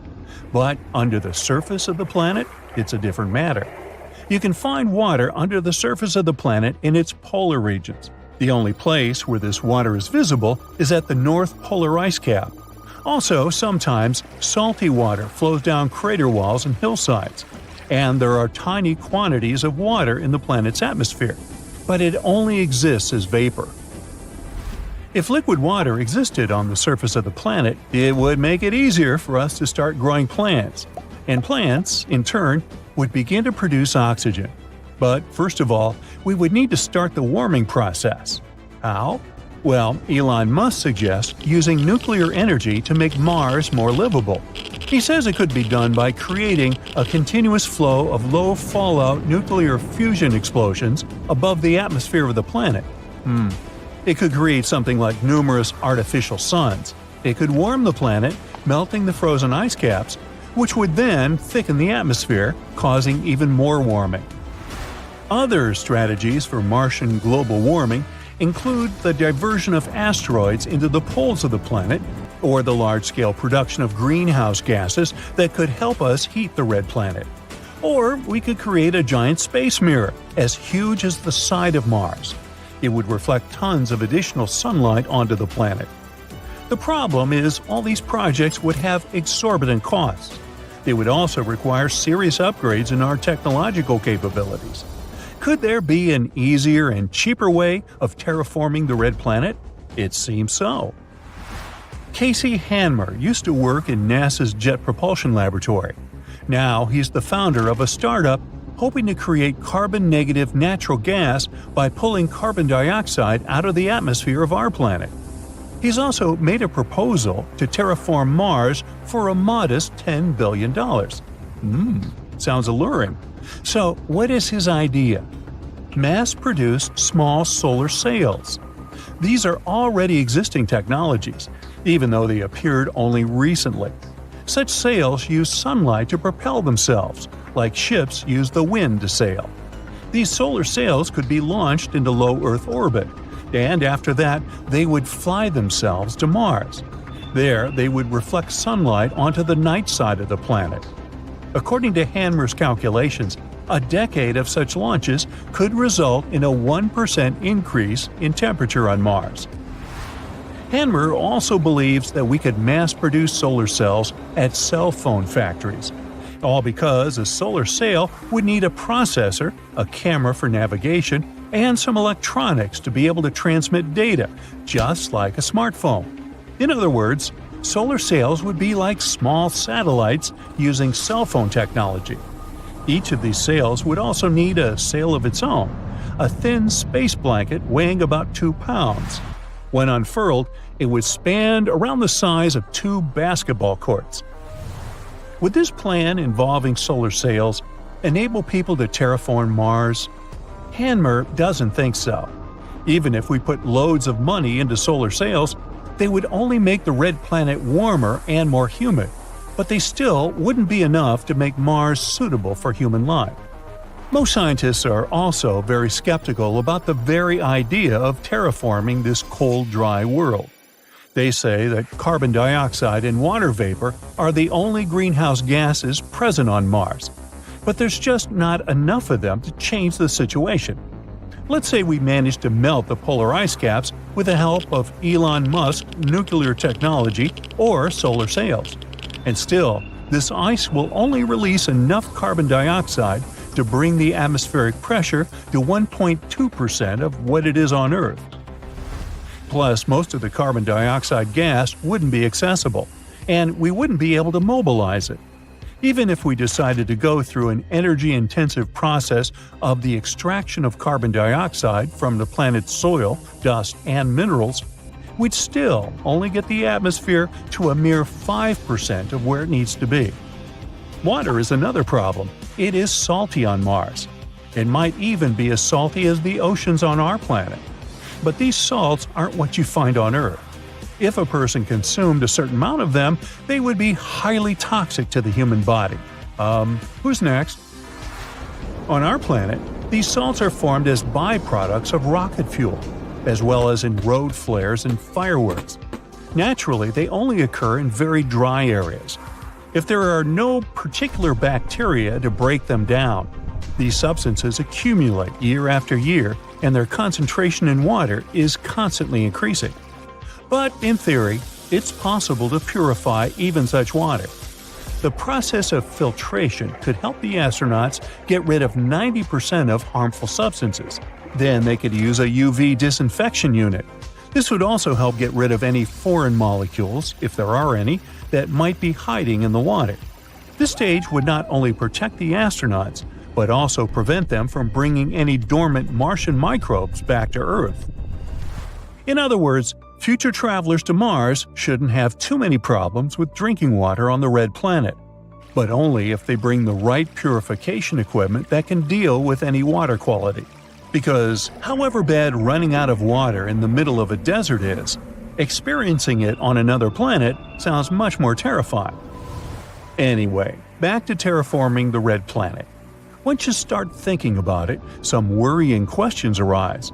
Who is supposed to decide whether we should start this process? When should we start it? What if there's some form of life on the red planet, like indigenous microbes we haven't spotted yet, and our attempts to change their home will disturb them? What if they don't survive these changes? Now, what do you think? Share your thoughts in the comments. Millions of people around the world go out on the streets and rooftops to look at the amazing cosmic phenomenon.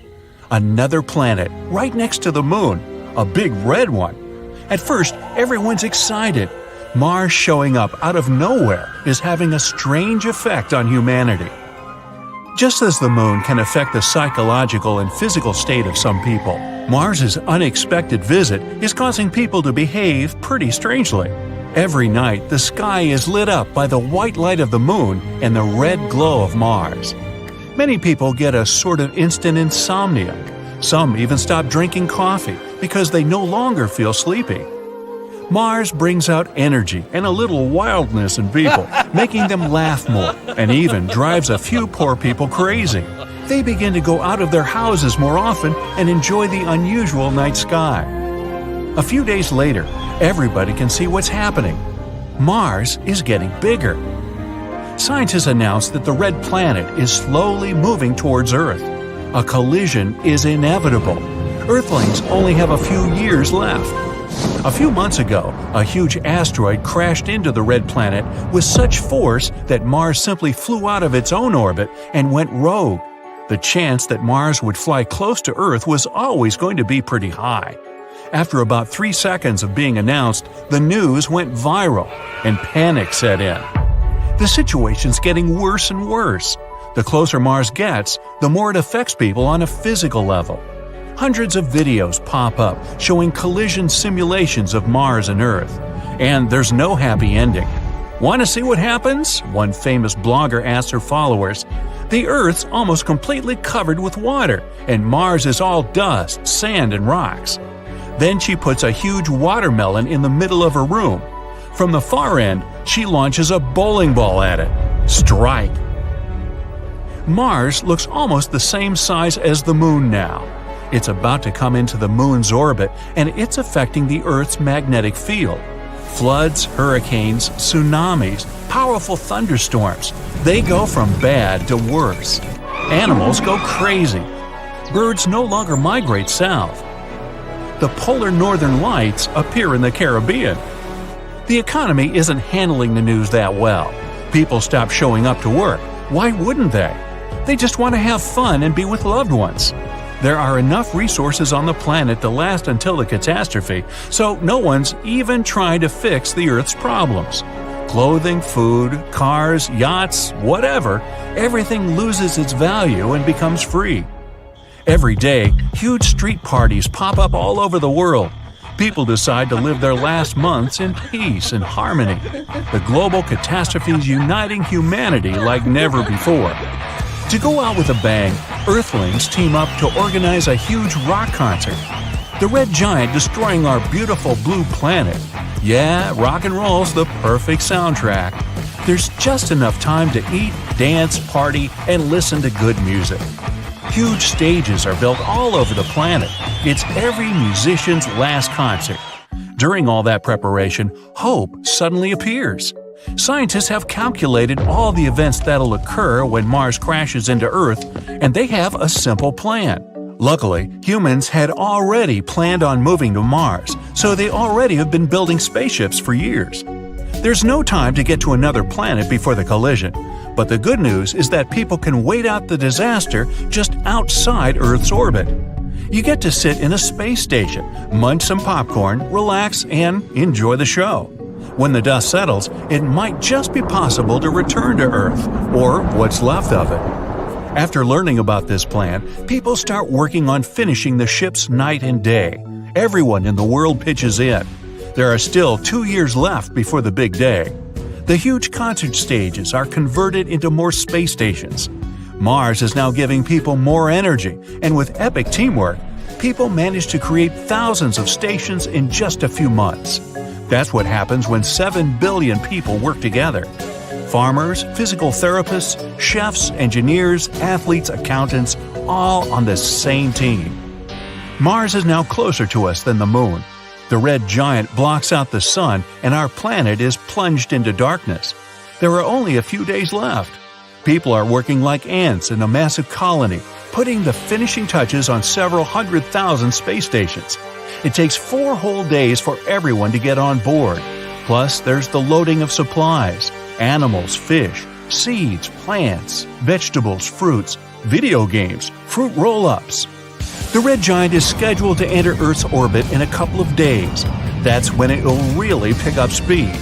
Mars is only a little more than half the size of Earth, but up in the sky, it looks infinitely huge. The ships start taking off. People take a last look around, memorizing every inch. In a few hours, it'll all change forever. The stations fly up far enough away to clear any orbits. 2 worlds colliding together should still have a soundtrack, though. Rock stars on every ship organize an outer space music festival. To the awesome sound of rock, Mars enters Earth's atmosphere and burns a thin layer of its own surface. This releases an incredible amount of energy. It gets faster and faster and smashes into the Pacific Ocean. A huge blast wave sweeps across the entire planet. Everything is lit up by flames, and everyone on the ships has to put on sunglasses to avoid being blinded. Our blue planet is turning into a fiery one. The dust of Mars mixes with the water of Earth. The force of the impact goes through the Earth's crust into the liquid hot magma. Hundreds of pieces of Mars, some the size of entire countries, are somehow floating in the atmosphere. The collision generates so much energy that all oceans boil and evaporate. Seas and rivers of molten metal are now spreading all over Earth. Days, weeks, months pass. A belt made up of bits of Mars forms around the Earth. It's like a fiery version of Saturn. It'll take a long time before it's safe to land back down. But humanity can't stay alive on the ships all that time. Food, water, and oxygen will run out after a few years. But scientists already have a plan. The ships flip a switch and become huge cryochambers. The ships are equipped with energy panels, and the roasting hot Earth's giving off a lot of energy. Totally enough to keep the ships working while everyone on board takes a few thousand-year nap. As soon as the planet cools down, humans will wake up. Hundreds of thousands of years pass. One day, alarms go off simultaneously on all the ships. People wake up, slowly. Their bodies are exhausted, but after a few billion cups of coffee, everyone's ready to go. Down on Earth, new continents should have formed, and the atmosphere is most likely way different. The planet might have lost its original orbit, so it might be spinning at a different angle. The seasons as we know them, gone. All the water on Earth evaporated in the first few hours. But there were huge glaciers on Mars, which might have melted on impact. Mars may have shared its water with our planet. The clouds of dust and dirt should have settled by now, and the ground should be pretty good for growing stuff on. All that magma probably spewed up a bunch of useful minerals and chemicals. It's going to be difficult, but humanity somehow must adapt to the new Earth. People are ready for anything. All the Earthlings run to the nearest windows to see what their beloved planet looks like after all these centuries. Where is it? People are craning their necks, looking out at the empty spot where the Earth used to be. The impact of Mars was so strong that it pushed the Earth out of its orbit around the Sun. It's gone. Great. What are we going to do now? Some bearded guy grabbed